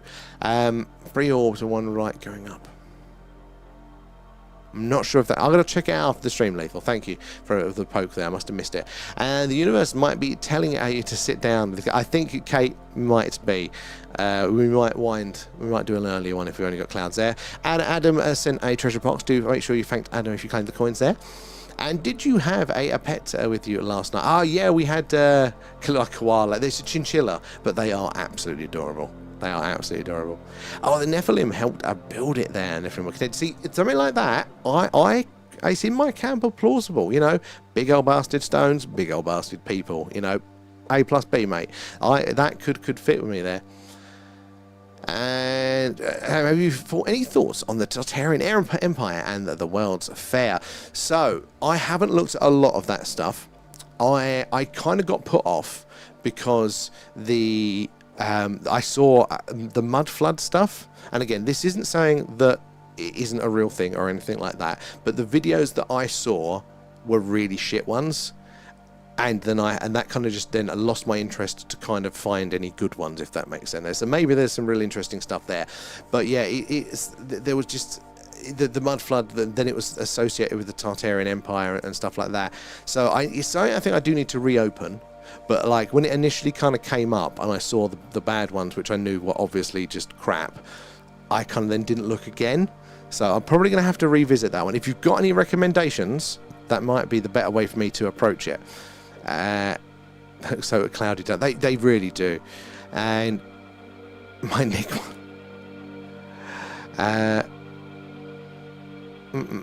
Where are we down there? And Chromie's in. Good to see you there, sir. Oh, not sir. Where are we? You got to be quick on the draw to get the coins. I think the Nephilim helped build the Stone Henge. A lot of the megalithic structures, like the mainstream, cannot explain those. So we already know, and it's not like the mainstream plus or minus a few other things. It's like, no, it's off in the wrong direction there, totally. So what was it? And I thought it was the middle of movie night. It was. We done movie night, and then that ended at 10. So 10:30, which was meant to be a clear sky. Oh, actually, I'm seeing stars on the edge of the screen. Let's spin this camera. It's a little bit thinner, but it ain't that much thinner, guys. Maybe we'll hold out for a little bit longer. Portal or a message? It's substantial, So, and either look, we do put in effort for religious and ceremonial things, but the proportion of what effort to the resources that the culture it's linked to at the time had, it's not like us building cathedrals in the medieval age. It's like us building 100 cathedrals in the same space in the medieval age. Like the resources to what they had ratio there was just so high. So for me, it needs another use other than just to mark the calendar like that. It's either got to be that big for wear and tear, or a message to last the length of time. And Carl sent a treasure box as well. Hope you claim. Thank Carl for claiming those coins there. And Master Shaman there. And UFOs don't exist there. Look at the word. You're saying a lie in, and it's a lie. So now I don't mind other opinions, and I don't mind people going, look, I don't think that they're aliens coming from A to B or whatever it is like that. But the problem is that UFO do exist. That all a UFO is, as we all know, is it's just unidentified. There is something up there that does not fit, and it's not just that I can't label it. It is there's a category of that they do not fit the man-made objects by far. You know, it's not just a mistaken case there. It is they don't fit weather within range of known weather patterns or organic produce, stuff like that, and it's recognised by various militaries, including the US, the UK, and the French as well there, but just generally within the governments as well. So there is a thing, there is this there is an anomaly going on that is actually very, very well recorded. What that anomaly is and what things it may be, that is very much up for debate. I can't say that any of these strange moving objects that we do see when we see them is ET waving as he goes by. I can't say that for sure. I don't have that data there as well, but I do suspect that life is going to be out there abundantly. It is possible to traverse these distances. It's looking more and more possible. So again, I think it's just like a plausibility argument, you know. Now, is that what we're seeing? Is that what we're reporting, or is that responsible for something totally different there as well?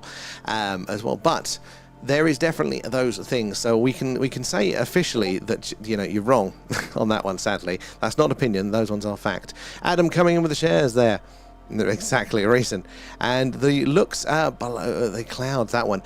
Oh, if they interact with the cloud, we've seen it a couple of times, haven't we, Carl, where they're interacting with the cloud. That gives us an altitude, and obviously with our flight radar, we can check if there is anything in the area. Why is TikTok having assault tonight? It's not showing all of my dials on there. There is something in the air. We just caught on them, but not in the right middle bit where we can view tonight. But yeah, it can give us a clue on altitude there. £4 in swear jar. I haven't got any money left. I never realised satellites have a Swiss. It's half of my language. I don't have a very big vocabulary. It's all swear words.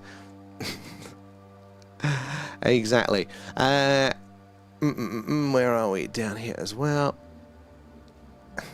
Oh, it's lethal. Yeah. I got the warning on TikTok of the live contains pre-recorded or copied content.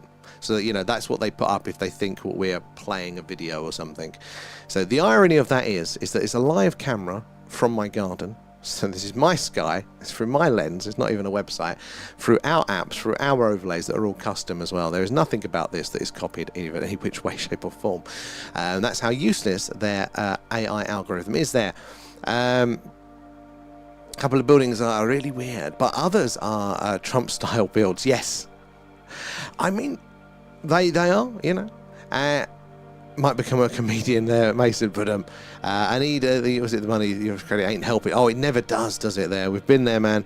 The talk is a twat, basically. Yeah, 6 minutes left though. It's not even about the money. It's the principle that they've got it wrong. Like, because to be fair, I do push the lines with the stuff that they want. You know, we talk about other platforms, all that sort of stuff like that. And if they were flagging us for that, I'm like, that's cool. I was doing that, mate. But when your AI comes in and just totally wrong repeatedly, that just frustrates me. Was the ones we got the hate speech one once, didn't we? And we got the dangerous stream as well from TikTok. It thought we were brum brum like that, and it came up with a don't copy what this stream is doing. Make sure you always wear a seatbelt. Oh, for fuck's sake. How incompetent have you got to be? V coming in with the shares there. Appreciate those fees. And I know it's like a little happy family here, except for the trolls. Yeah, we get surprisingly few. We've had a few the last couple of weeks. You know, it's fine. It's a little uptick. It's the heat. It's getting to everyone. But no, we are, I think, very, very fortunate with our little community of people just willing to share experiences and knowledge together there. And where are the aliens? User 7 there. No, you can't see them yet. It's a hunt. So we're looking out for UFO, UAP in the night sky. It's a bit cloudy at the minute there, but if you hang around, hopefully you'll see something strange with us there. We do, but sometimes it takes a while. Where are you joining us from, the user 7? And my favourite word starts with a C, as you see in my pictures tattooed. You know what? I hadn't noticed that. But it's tempting. I think Alan wants to get that one done. I've always kind of liked those. Where are we down here as well? What do you think of reptilians? So it's one of the areas. So I will very rarely say that I actively don't believe something, because most of the time I realised if I don't believe something, it's not because there is evidence to the contrary. Sometimes there is, but mostly it is because I haven't explored to see if there is any evidence. for that sort of thing. So I've trying to be like much with them. But the reptilians, it's not something I'm against or anything. Again, it's not an area. I've heard of them referenced many, many times. People talk about the reptilians this, the reptilians that. But I don't know. Like with the Greys, I've heard a lot of theories about, they could be us in the future. I've heard people talk about their biology. I've heard, they may be from, say, a reticuli. Or I've heard various abduction accounts with them. There's like a lot of detail that fleshes that out, so I feel more comfortable in that zone. But the reptilians, totally plausible. Like the idea, look, if there's going to be one form of life out there, there are going to be many, many, many. It's going to take all sorts of which way, shapes or forms, isn't it? They're evolutionary rolls of the dice across the universe. So I definitely think in principle, there's nothing that blocks that in principle. Where do we get to? Sorry, I keep scrolling ahead on me there. I'll back over to Tubers momentarily. I'm almost done with the TikTok. Find out where I got to. I've got a strike for posting a pic with a track that was in TikTok. Oh, for God's sake, they don't help themselves. No wonder he needs glasses there. I said, B, oh, what? God, I do. I really do. And they're not helping. That's the problem. What was that one for? I don't even remember. Beam him up, Sky. Oh, there. Where do we get down here? I'd love to see the aliens before User 7, all of us as well. I mean, I've not seen an alien being. Some people in our chat have had experiences, these close encounter of the third kind type. But we have seen strange objects. We've definitely seen over our time things that move in ways that just cannot be explained away by conventional means at all. Now, are they aliens? Don't know. There are lots of theories that are going on there. I do think we're closer generally though. But if you hang around, I'm sure you'll see something at some point. I believe anything until it's proven not real. So I think there is this beautiful middle ground that we need to embrace more as a society. Like, I think, science is wonderful, but it's kind of trained our minds to a binary yes or no. And binary yes or no's are good in life, but a lot of the time we don't actually have that information available, and we don't want to go look for it, and sometimes don't even need to. Most things in our life, like if I go, I don't believe in the reptilians, I think they're silly. I don't, but if I did that, I'm not going to die tomorrow. I'm not going to go bankrupt tomorrow or anything like that because of that statement. It's going to be functional for me to have a totally ignorant understanding, whether it's right or wrong, around it there. And, like the chaps that come in early and go, there's no such thing as UFOs. That's not going to get them into trouble. I mean, unless they live on a remote farmhouse somewhere in the American Midwest and they get abducted. But, very likely that's going to be functional. There's going to be no feedback for that, for them, unless there's a big, announcement. But rather than collapsing these decisions down to, or collapsing these beliefs down into I do or I don't, it's I don't know. And that's okay. And I don't need to know. Like, I want to know, but I don't need to know to survive. And if I get more information, then maybe I can. But that's not the same as not making a decision. In life, we often do have to make a decision. If somebody come up to you and said, look, give me 10 grand, you can meet a reptilian. I do need to decide if I think they're real at that point to go yes or no, because I could be missing out on a great little experience there, or I could be being robbed, couldn't I? So just because we don't know doesn't mean we don't make a decision. It just means we make the best one with the tool, with the information that we have available. But yeah, like getting that away from this ultimate scientific, precise, objective truth. More comfortable in the middle ground. And the Dracos are called Dracos, and they are part of an empire called the Shakari. Oh my god, my bad there. I thought Bean was hard there. Empire. So, very interesting on that one. Look, the idea that there would be structures like empires in civilizations, it makes sense. It works for us here. Even other species have tribes, have colonies. They structure themselves in ways like that. So, if anything, that kind of adds to it for me.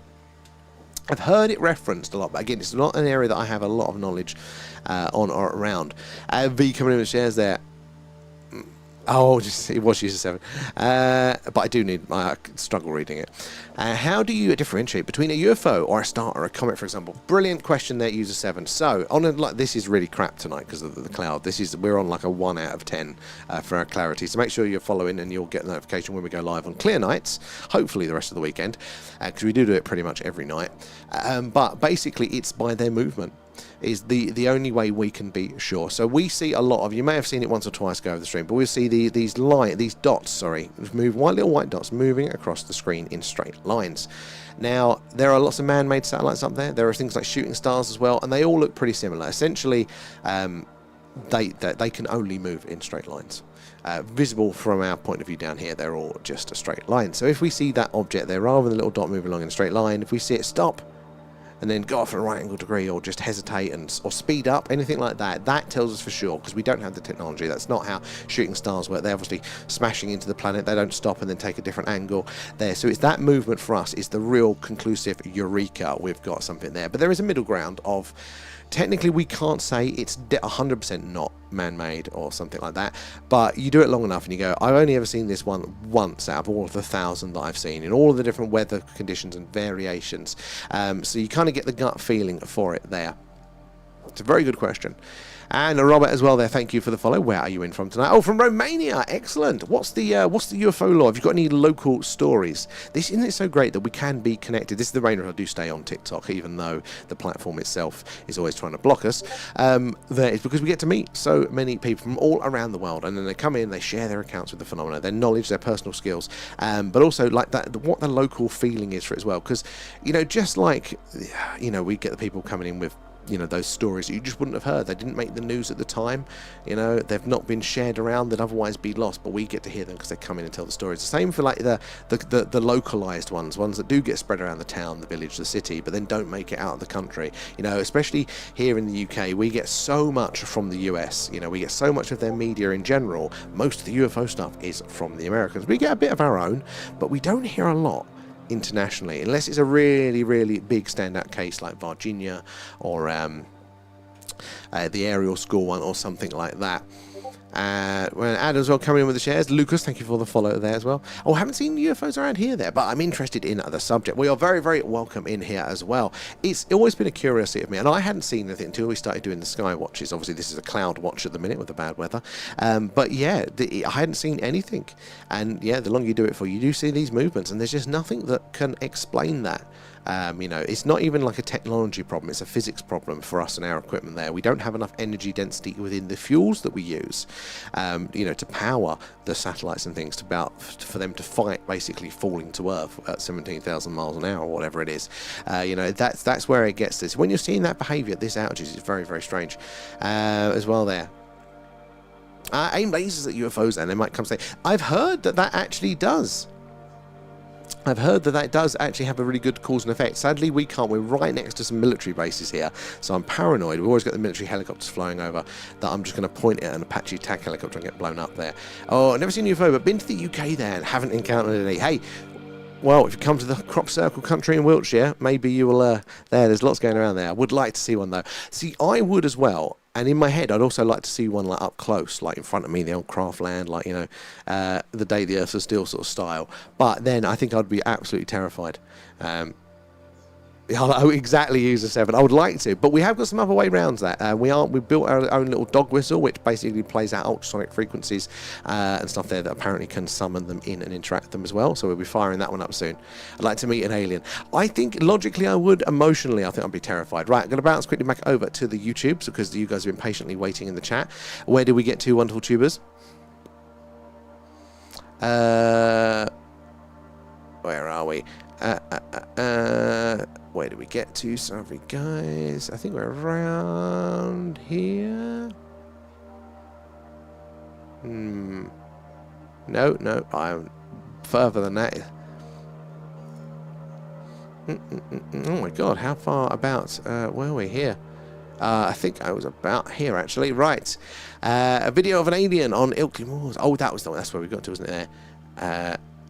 Big star, not for a reactive. What was that about? Oh, that was the one you were talking about. Doing the watch, wasn't it? There, the solar eclipse. There. Why is it a badass solar filters to fit on? Oh, practically any telescope lens. Or any camera lens. Sorry. If you want to have a look, you know what? I'll have a look into that one. Thank you, Stu, for the heads up there as well. I will. Yeah, I'll look and see if that might be a cheaper middle ground. Ilkley Moors is supposed to have way more going on. I'm looking forward to our little UFO tour up that way. I love the movie A Wuthering Heights. I really loved the book. I really, really loved the book for that. I think I've seen some older versions of the movie. I haven't seen the recent ones. And what's up with this guy, Jamesy? Sadly, the clouds have rolled in unexpectedly, so we're doing a cloud watch. We keep hoping it's going to break, because it did earlier. And that and Alan's vaping. Turn away for 5 minutes and the clouds come in. And Amanda, you've got to come and get rid of them. And sorted there. Sure, and I live in the very far north of Scotland, and there have been a few sightings. Scotland's got quite a list. And not just, was it Calvin as well? Was one? That was an interesting one from there. A really clear image for that one. So your real second name means something about people of the moors there. Coincidence, I live on them now. Oh, so you've not been there, like, you're well, maybe you were, generationally back. Where do we get to? Tom Hardy did a great job of Heathcliff. I don't think I've seen that one. How do you stream the footage from the camera, Dean? So it was a very, very, very long HDMI lead, but it was a pain in the arse. So now we switched over to a wireless HDMI transmitter, which, touch wood, seems to be quite stable now. It's not a very long run. It's about 10 meters. It's directly out the window in front of me. And my garden actually goes up in its terraced, so the camera's on the top bit there, so it's literally line of sight right there. Why did Fauci invoke the Fifth Amendment? That was the COVID hoax. I don't think it was a hoax. It may have been, but I always just thought that he was. There were links that he was backing it. It was US and China in doing funding the lab research. So they've got something to hide there at the very least. I've recently done research into DNA, says Paul, to see if aliens could have manipulated it, and there is no evidence of alien interference. And anybody claiming otherwise is clickbaiting. So I've heard really interesting things around it. I don't think there's any direct evidence, but is it also a case of to the best of our ability, because a lot of times we've I don't know this for sure, of course, you might exactly know, you've looked into this, but there's been a few things like the alien radio signals. So when people would come in, they'll say, there's no alien radio signals. What they mean is there's no conclusive ones, but as we know, as you heard me prattle on 1,000 times, there's tens of thousands, there's hundreds of anomalous radio signals that look very technological in nature, appear to be coming from the solar system, but we don't have the technology to confirm it yet. And I wonder if it's in the middle ground like that, to our understanding of DNA and all of that sort of stuff, and mapping it all there, understanding what all the bits do. Is it a bit of a to best ability we can't do it there? Because what was it, Crick? Watson, who are the two people that discovered the double helix there? Watson and Crick, was it there? One of them, he said something either about humans not being from Earth or the manipulation. But that's very interesting, Paul. So what was, is there any, for it not being manipulated then, is there any active, is there any specifics around that one? Because I don't even know what the arguments specifically are for the manipulation. So I'd like to hear, is there any particular things that people say is a thing, and then there's the reason why it isn't? I'd like to hear.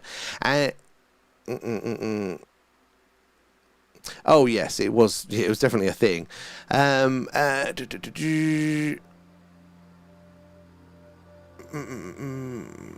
Where are we down there as well?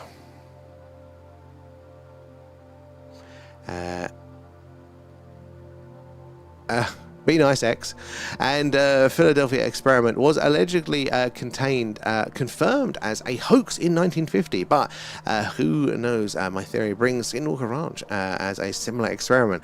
The world is just weirder, isn't it, there? And I've been guilty of this myself a few times. I've seen a few things on that agreed with my bias, and somebody would come out and go, there's this thing has been proven or disproven, I think of the Philadelphia experiment here, and I go, well, that makes sense, but really it's come out later that their disproving of it was very limited on that. Do we have the data with things like the Philadelphia experiment to know for sure? Is it something that we can write off, or is it one soldier said once time that we hoaxed it and that was good enough for people to go, well, that's an official source with it? I don't know. I have no idea. There was a recent, for me it was definitely in that camp of it could have been either way. It's like the old school mysteries, the Bermuda Triangle, that sort of, really, really fascinating there, but Could go either way for it, but there was somebody who linked the old Philadelphia experiment to Thomas Townsend Brown, or a loose connection to it, and I thought, okay, maybe there could be something down the road. That one. Oh, and the Nephilim I do believe in, as it's biblical, and it comes from the Hebrew Nephil, which is to fall, and those who fell from the heaven to earth. Is it? Because oh my God, is it the Nephilim that? Which is the one where the gods and the human women? Is that and their offspring was is it Nephilim, or was it the other one for that one, or is that totally, or have I just heard that one wrong? I do find it absolutely I honestly, the older I get, the more I think that those accounts, from the biblical, I think there's something quite substantially to those ones, and they're not as different as you'd expect across religions. There obviously are differences, but they're not as different most of the time there as well. I mean, with enough people and maybe religious reasons, we could build something like that, possibly. And messing around with dimensions, especially as there is something magnetic in the mesa and something above the triangle. So the above the triangle is incredibly interesting. I've only literally seen a handful of episodes of it, but Skinwalker Ranch generally is very, very strange place historically. Interesting one. So Mel's Hole as well. Not being saucy, it was a genuine phenomena. Mel's Hole, that's classic Art Bell there, isn't it? Files. It lives on Skinwalker Ranch. Oh, I bet they've got some stories to tell. It's a massive money-making machine. I wonder how much they do. Like, I think we always have to take a certain amount of pinch of salt when anything is put out on release, just because production deadlines, like they don't, the phenomena isn't going to go to production deadlines, but that doesn't mean that there's nothing else going on there, does it? Like, definitely before it was part of old Robert Bigelow's NIDS, the National Institute for Discovery Science. That was a military contract there to research it. There, wasn't it? But yeah, I always back of your mind is like, is it, maybe not lying or anything, but is it amplified for that there? There's a shed of evidence that the Earth has been visited by ET. So Jenny, this is the thing.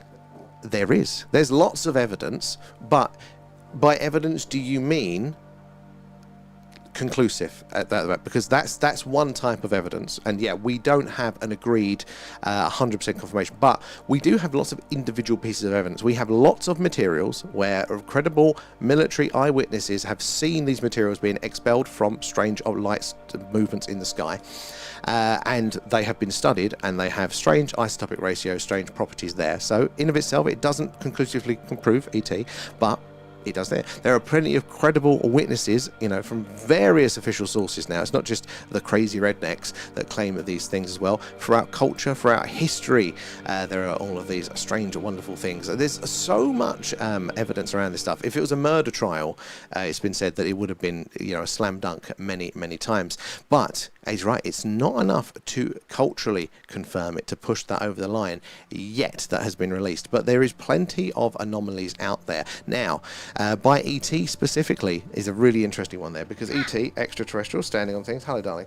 That's one of the most things that really annoys me when people talk about evidence, and this is whether it's about aliens or about life after death or God or anything like that. They always say, oh no, prove it to me. We never really work on proof. Like, if you think about our court system, you very rarely have, here is the video of the guy, doing the crime, right? But you have the motive, you have where he was at that time, you have DNA samples, and it all adds up, and then it's beyond a reasonable doubt, right? And I'm not saying that we have got enough evidence yet, but people who say, oh, that's not evidence because it doesn't prove it, not all evidence does prove it. That's not, it's done in stages. You present a case, and in a criminal case as well, detectives will start off, with the wildest crazy things, just to kind of start to put a few markers in to kind of get a rough outline of the storyboard of what could have been, what are the potential tracks to go down, and then it has to go to actual recorded evidence, that can be presented in the court, witness testimony and all that stuff, and then it goes down the road. Same with the science. When we have things like this is how it starts. How do you think science knows what to look for? There isn't an ultimate book. Those things are set by culture, they are set by art, set by religion as well. It's the things that people experience day to day and go, I'm having a problem with this. And then somebody goes, right, okay, enough people are having a problem. Maybe I should have a look at this. That's how it works with it there as well. So we've got to push it over the line. But there is a hell of a lot of that contextual sort of push there. And especially if you take... It does. Yeah, well, it's the definite. But the point I was going to say that the ET, the extraterrestrial, we don't know. Whatever. There is a phenomena. There are things being observed, and we don't know what they are. And by we, and we mean the society, we mean the governments, to the best of their ability, publicly, they don't know what it is. They recognise it as very, very strange. But yeah, is it ET? Is it an alien from another planet? Can't say for sure. Well, I definitely can't with the information I've got there, but there are other theories going on as well. One of the ones that I think is going to be pushed over the line very, very soon is the sentient plasma. The sentient plasma life form. Basically, that is a lot. So I think governments are about to, confirm that one. Scientists are looking into that one right now. I think it's really interesting. Now, doesn't mean it's from another planet. It probably was here with us the whole damn time. And I've seen a couple of podcast episodes with the host from the Wi-Fi. Seems like I think he is there as well. So he says, "We're swearing your vocabulary there." What do you mean? No, you don't, Jenny. No, you don't. What? I don't remember that one there. The bet was I lost because you weren't correct. What bet? What bet are you on about? What are you on about? For that one. And remember, are you incorrect by your opinion, or is it fact? As well, who exactly determines what hate speech is? Oh my God, this is ages back now in the chat, isn't it? Who exactly determines what hate speech is? That's the problem with this. That is exactly the problem with it there. And it'd be great if there were aliens visiting, but there isn't any evidence of it. This is the thing, right? You also have observer bias as well in this sort of stuff, right? It's just because we don't come across things individually in our life doesn't mean that it is not there. Well, you can make a decision by saying, what you've experienced in the world, the information that you've seen, for example. You can go, well, I've not seen enough that interests me to then warrant me spending my time looking for aliens. I don't think there's enough evidence for me to warrant spending my time doing that. But that's your functional decision. It's not a fact there as well. 96-year-old Gran used to see...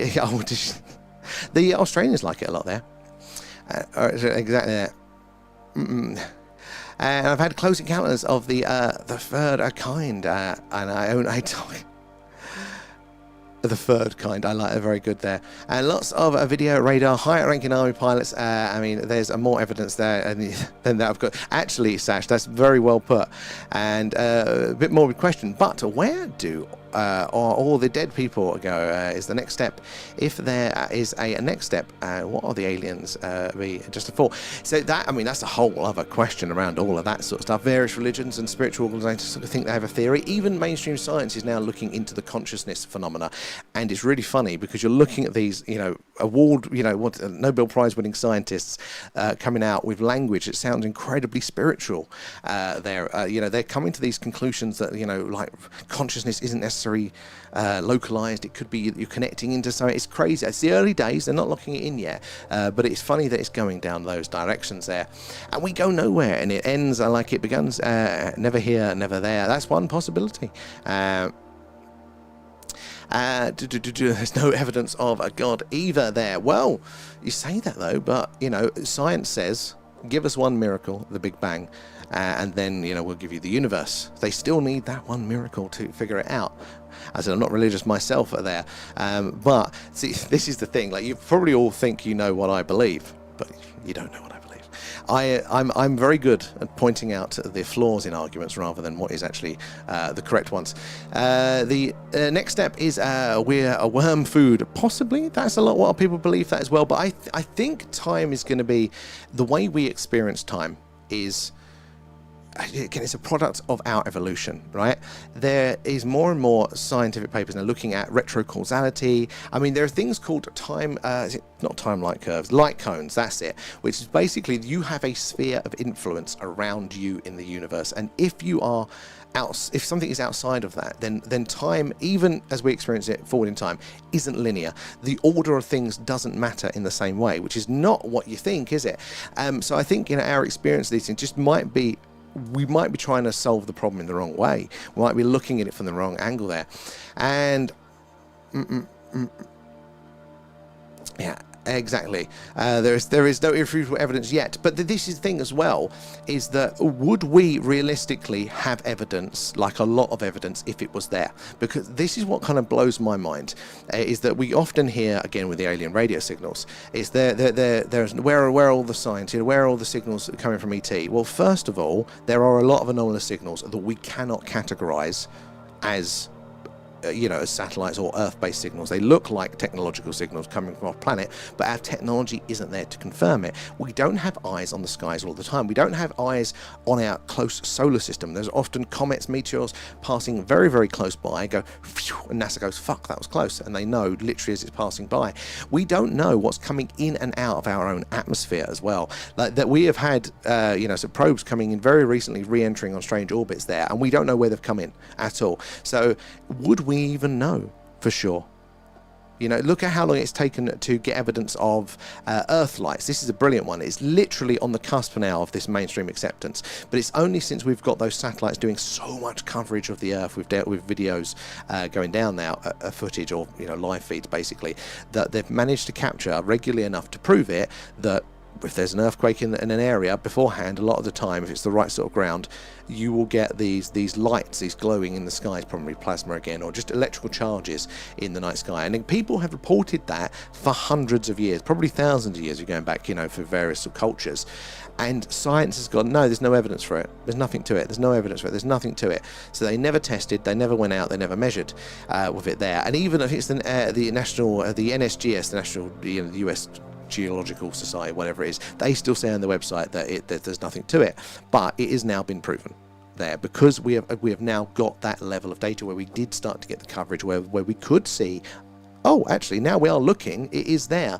So we always have this observer bias within us as well. We go, where are all the aliens? We are not looking. And when we are looking, guys, we're getting a lot of these strange radio signals. We're getting now, again, limited by the technology, we're getting those early indicators that those planets out there around other stars are full of gases that in their atmospheres that, as far as we know, only life can make. Again, it's not concrete, because the tools that we're using for that it's a little bit of it's like a low resolution CCTV image. You're going, I'm thinking I'm seeing something on there, it looks pretty good, but it's not HD and I can't confirm it yet. Next generation telescopes should be able to do that one quite soon.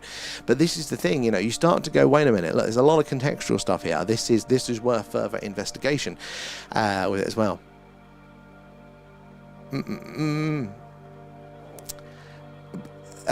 Where are we? It keeps jumping ahead. Oh, trying to find out where we are. Sorry, guys. Keeps moving ahead. Oh, fuck's sake. Where's it gone? Sorry, guys. And see, it can be anything, but when it's used in these cases, in the official government reports, they are filtering out for potential planes movement and stuff. So for example, what we're looking for in the night sky here is we're looking for the objects. Lots of satellites up there that we see, but we're looking for ones that act in ways that satellites just can't. We don't have technology that can act, like move around, zigzag around, stop dead at these altitudes. We just don't have it. And it's not like, 10 generations of ahead secret military tech. It's like, no, we don't have it. It's a physics problem to operate like that. So when we see that, we go, I can't say it's ET, and I don't say it's ET. I go, it's a UFO. It's unidentified there, but it is it's anomalous. And there are, again, official government declassified reports now that look into this, and they say There is something to this. We don't know what it is. We do need to study it more. Sometimes one of the UK reports came out and said, I think another American one as well, they said a big part of the phenomena, the light, the balls of light, probably going to be the sentient plasma. It's going to be, we probably, if we looked into this, we'll discover that, you know, it appears to be sentient. It's balls of plasma that are interacting in the environment, working in groups and stuff like that. Now, that's probably non-human intelligence that's been here on Earth the whole time rather than extraterrestrials.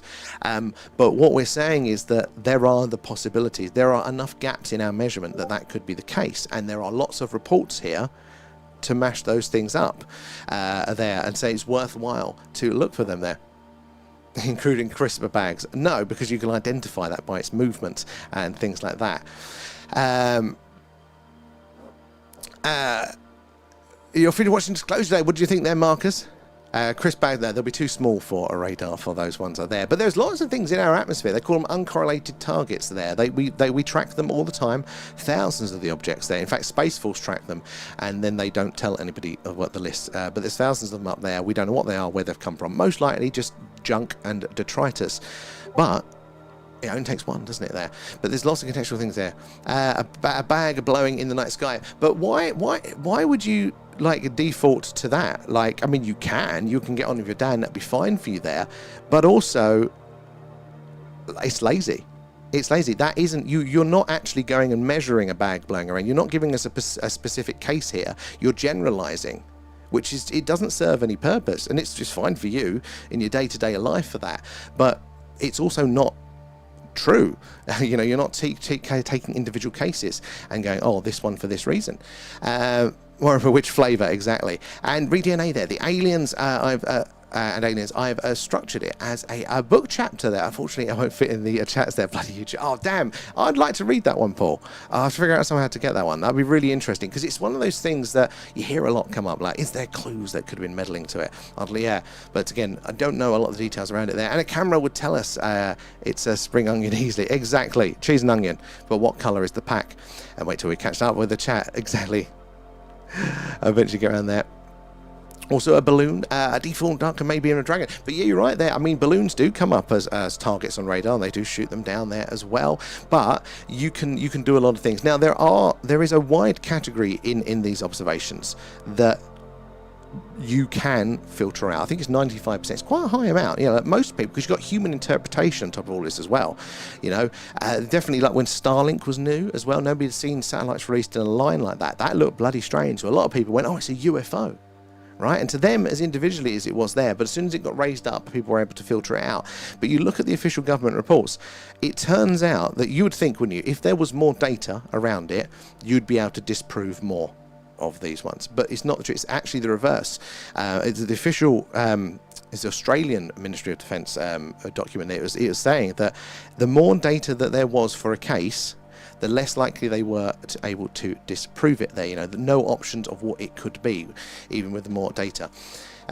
Put out a few dragons there, and what happened was a Monster Munch Chris Bag invasion. Oh, well, as long as it wasn't a Sainsbury's bag there. And the Anunnaki were the first, and then breeding with humans to create the Nephilim on that one.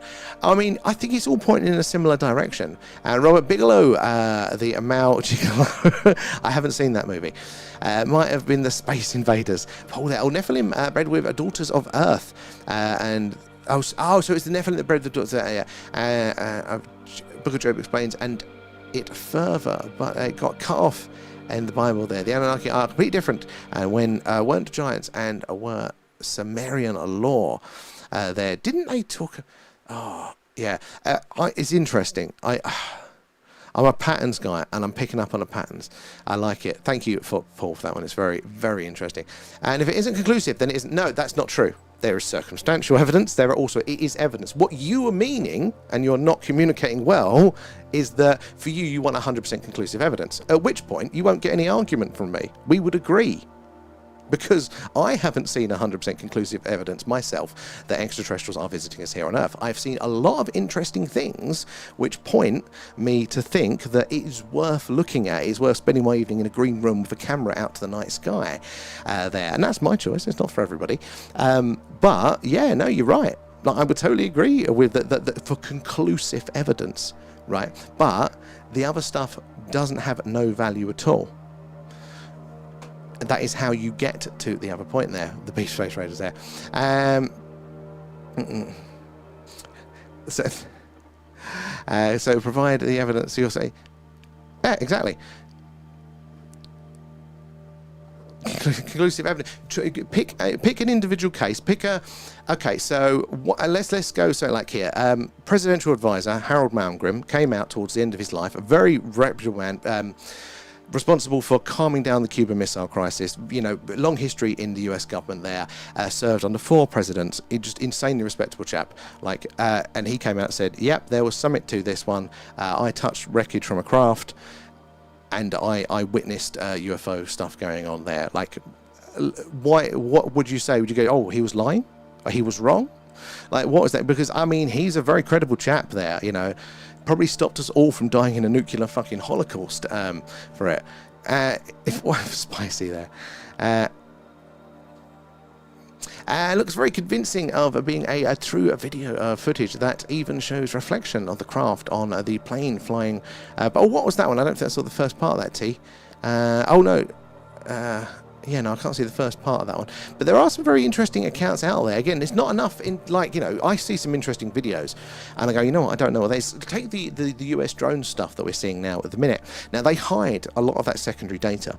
They purposely cover up how far away it is, what the size of the object is, how fast it was going, blah, blah, blah, blah. So all you're seeing is the movement on the screen, which, just the movement on the screen, it looks interesting, but without those other reference points, it might not be. There's all sorts of weird optical tricks here that can make things appear to be faster and whatnot there.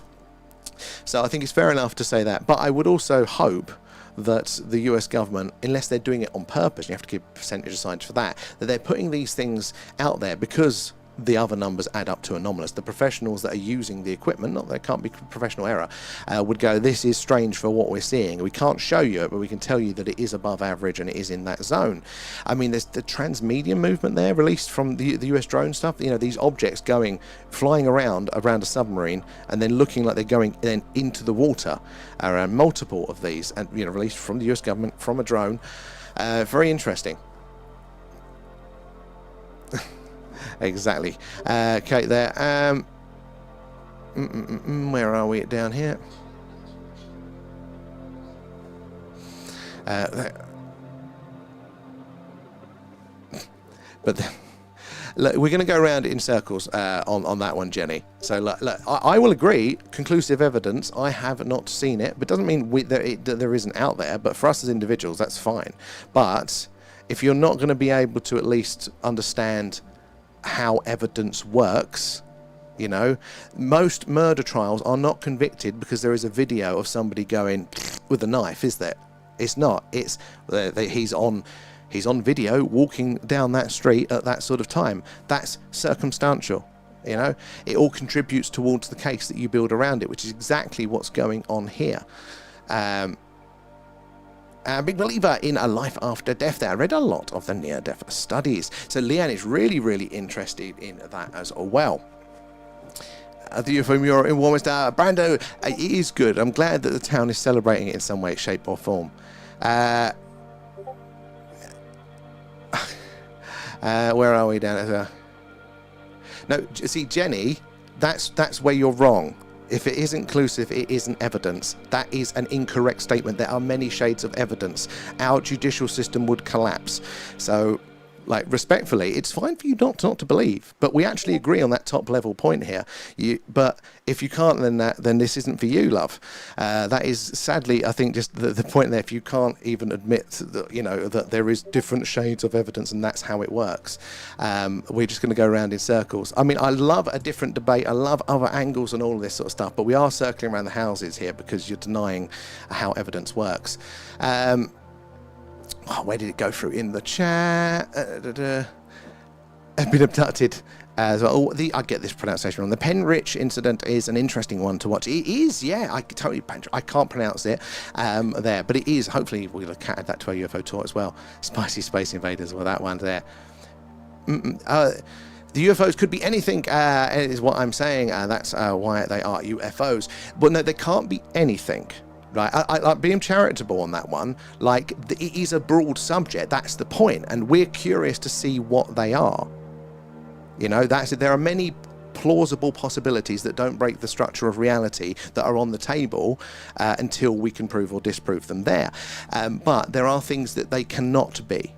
You know, there are things that we can filter out, so we can easily filter out the things that are known to us. So aircraft, drones, man-made objects, debris, all this sort of stuff, they have to follow certain rules. Then we are left with unknown and what that actually is. And it could, to be fair, it could still be some freak weather phenomenon which nobody's even conceived of how it could possibly happen. We're always learning, but it, you know, it's going to be in the unlikely territory. But it's a possibility with it there.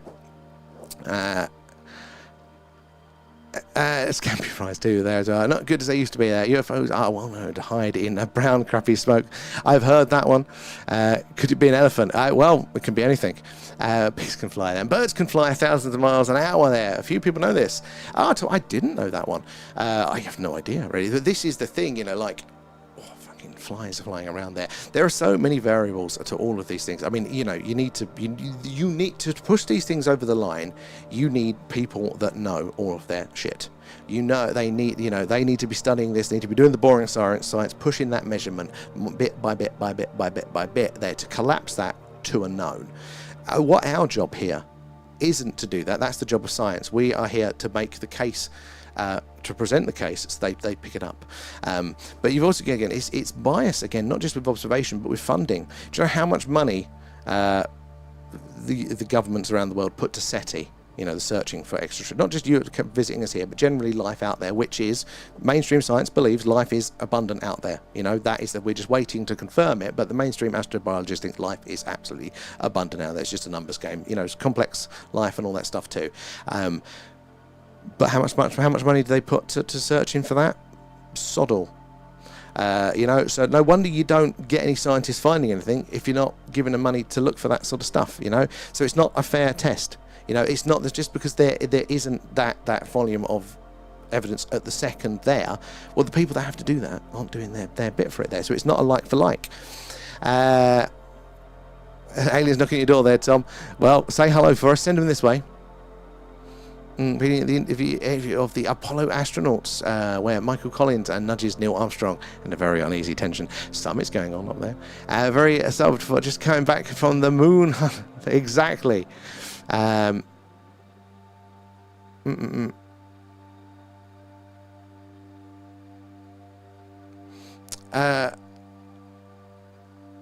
See, this is the thing, Jenny. Like, we actually agree on the vast majority of it. You know, like, lots of people come in here and they think they know what it is that we all believe. And again, I believe different things to everybody in the chat and stuff like that. But what you're saying is that there is evidence, right? It's, you know, I can't. If you're not quite getting this first bit here, have you got a dictionary definition? So, I've just written down the example that we were giving earlier to make it a bit clearer. So, to use a criminal case, for example, a fingerprint on the knife isn't proof that the guy murdered someone. CCTV of somewhere near the scene isn't proof. DNA isn't proof by itself. Motive isn't proof by itself. And a witness isn't even proof.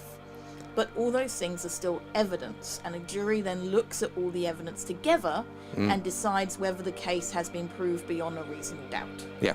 So the evidence standing alone isn't proof, but it is evidence. It is an indicator that could be the case there. It is the tools that you're putting towards it. It's not saying the evidence proves aliens exist. I'm saying there's a difference between saying there is no evidence and saying the existing evidence isn't sufficient enough to prove the claim. Exactly. Does that makes sense. It makes sense to me. I've been in quarantine for a long time. Oh no, I've done that one. And with an update there, it was the Skinny Bob video, which shows the craft and others that there are close-ups.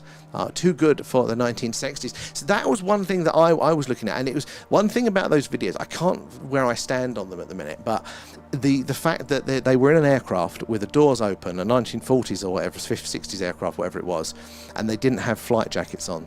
They were just in their dress gear. That didn't feel right for me, but it might still happen. But that was where my gut was going there. Up to you, Kate. Up to you. I don't mind on those ones. Jenny, what does it say? That, yeah. Evidence can be fake. Exactly. This is the thing, lots of times, people have presented evidence and it has turned out to be wrong. It's been fake there. An embryo in the womb. You don't see the mother either, even though she is there. But they want it perfect. I like that one. That's very poetically put. The highest scientifically recorded speed for a peregrine falcon. It's astonishing. 200 foot. I thought he was going to go into Monty Python quotes there.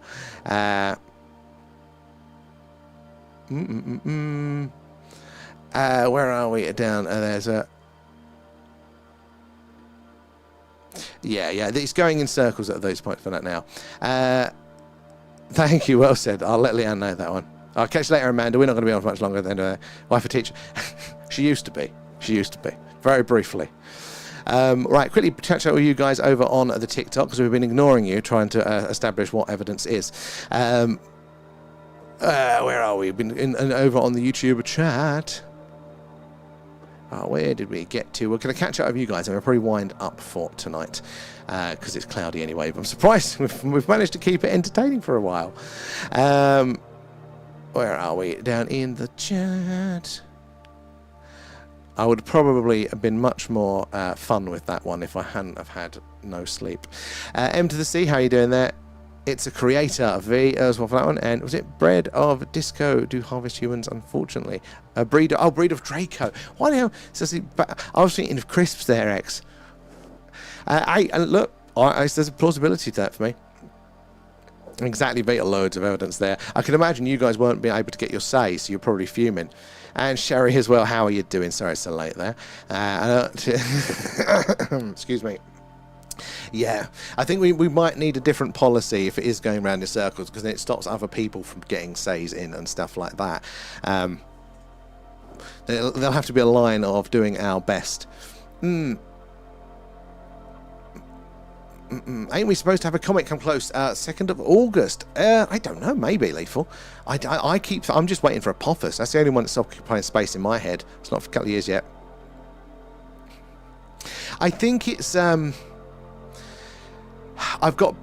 problem is, as you could see for a lot of it, we actually agreed on most of it. It was just the definition of evidence and then how we choose to interact with that information in our lives. And I think some of these things are very useful cases, because it's totally fine for people to go, the evidence isn't good enough for me to want to go out on a hill and have a look, or to sit in the chat all night or anything like that. That's fine. But the evidence is still there. Evidence is still evidence around it all. And Blue Nose, how are you doing, Captain? Good to see you there. How are you looking forward to the weekend? Down here in the chat. It's Comet 10P Temple 2 reaches its perihelion, closest point to the sun there, closely followed by its closest approach to Earth, August the 3rd. And it can be observed from both the northern and southern hemispheres. I wonder is it bright enough? And around magnitude 8.7, meaning it's not visible. But Lethal, I don't even need to ask. You're 10 points ahead for those. Skipping all the mad any points. Sorry, Kat, I thought you were having a chat internally. I thought I caught a few of them. Where are we? Adam as well there, coming in with the follow there. Good to have you in. Talk about food, I'm still hungry. You can be eyeing up Gladys there. That's all the crisps. Where are we? God, I'm trying to scroll through.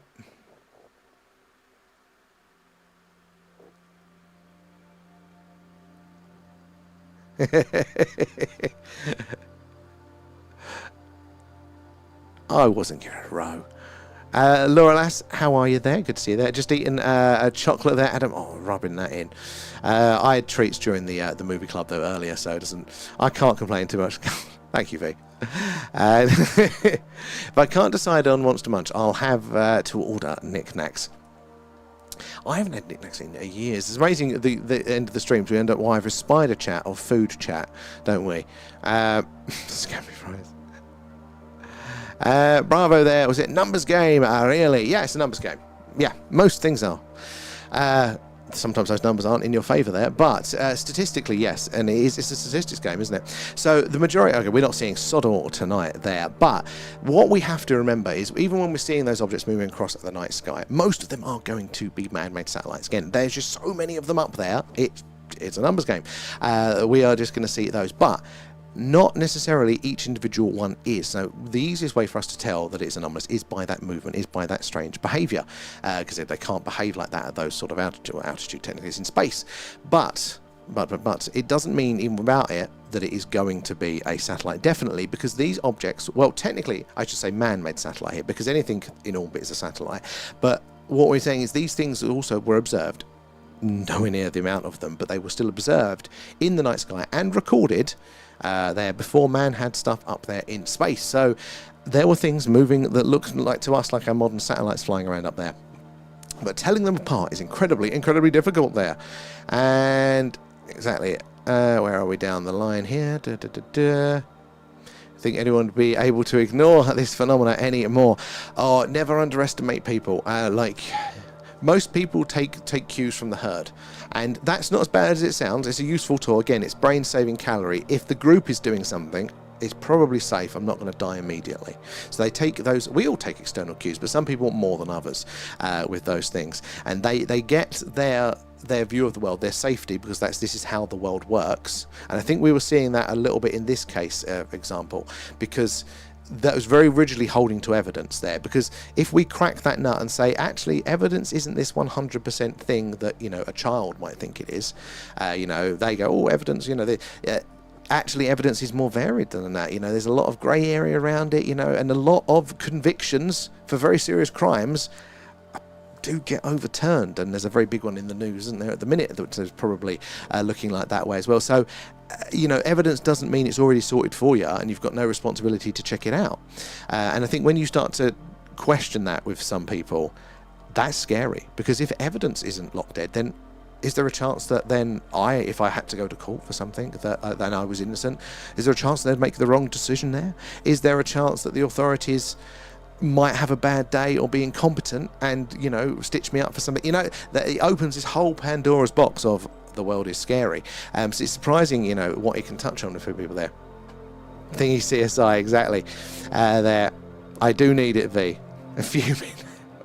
Okay, that's probably why you can't comment on there, because TikTok, YouTube knows that. And V, thank you for feeding Alan. Nom nom nom. On those ones. Oh my god, it's jumping ahead of me. Stop it, TikTok, for fuck. Where are we? Now I've scrolled too high. Or have I gone? Where is it? It's interesting till the blah blah blah. Yeah. And I think we're seeing that.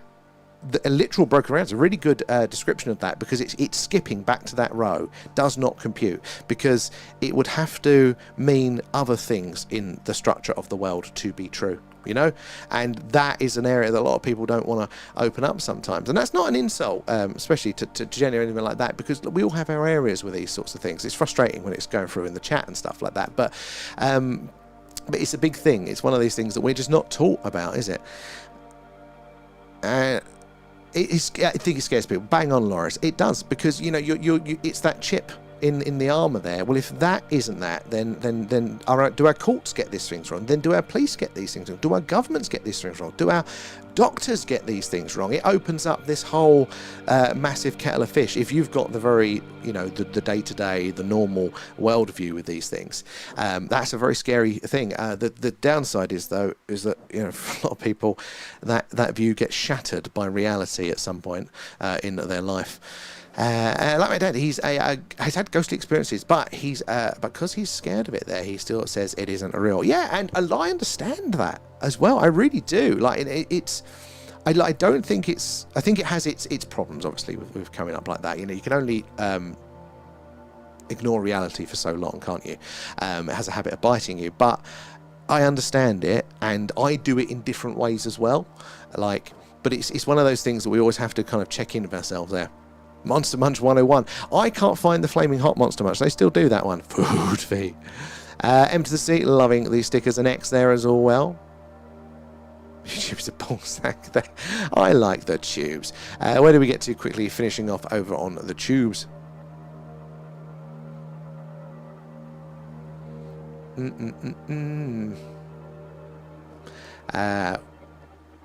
Normally in bed by 10, and you've made me drink more cider than I'd hoped there. Sash, well, welcome into the club. It's not normally this heavy debate. Normally it's me repeating crop circle country about 1,000 times over, introducing the stream. But because it got cloudy, things slow down. We end up going into specifics on those cases. But normally, beautiful night sky, lots of stuff going on. Why is my bloody graphics card having a sulk? Seeing those flashes coming up there, pain in the arse thing. Normally in bed by no, I've done that one there. And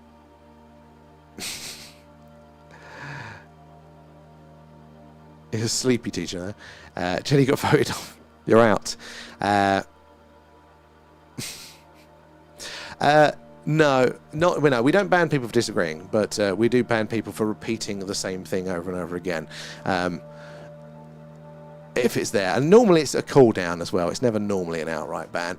Scientology there. Yes, Alan's got a cult coming. Don't you worry. There's no room for Scientology. The debate was good, but yeah, talking in circles. That is the thing. It hogs it up. It's a very hard line to judge, though. Like, we didn't block anybody for months and months and months and months there because surprising the amount of people as well that come in, they'll give the UFOs aren't real, and then you talk with them, and then they go, well, I have seen something strange. And you've been able to talk and engage with it. A lot of people come in with assumptions, and we see it with believers as well. People will come in and they will come in with very definites on their specific of it there and be like, no, it's not what you think, it is this and it is only this. And I love the input. I like the different directions there, but you've got to offer it up. You can't force it to people. But yeah, it's kind of when it gets, where do you draw the line of that? Because I'd love to still engage, but I don't want to hog the chat and keep it too repetitive for everybody else out there. I've been watching bats as well in your back garden there, Roy. We get loads here as well. I need to set up a little bat box for them. We don't have to believe in aliens here, exactly. Skeptics with intellectual input are essential, but it wasn't after the third comment about evidence. Yeah, we just weren't cracking that nut.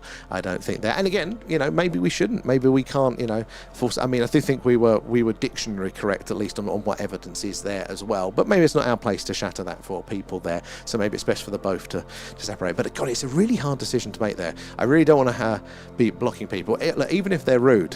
Like to me, I don't mind that one so much as well. I mean, we've had some fucking hilarious gorgeous.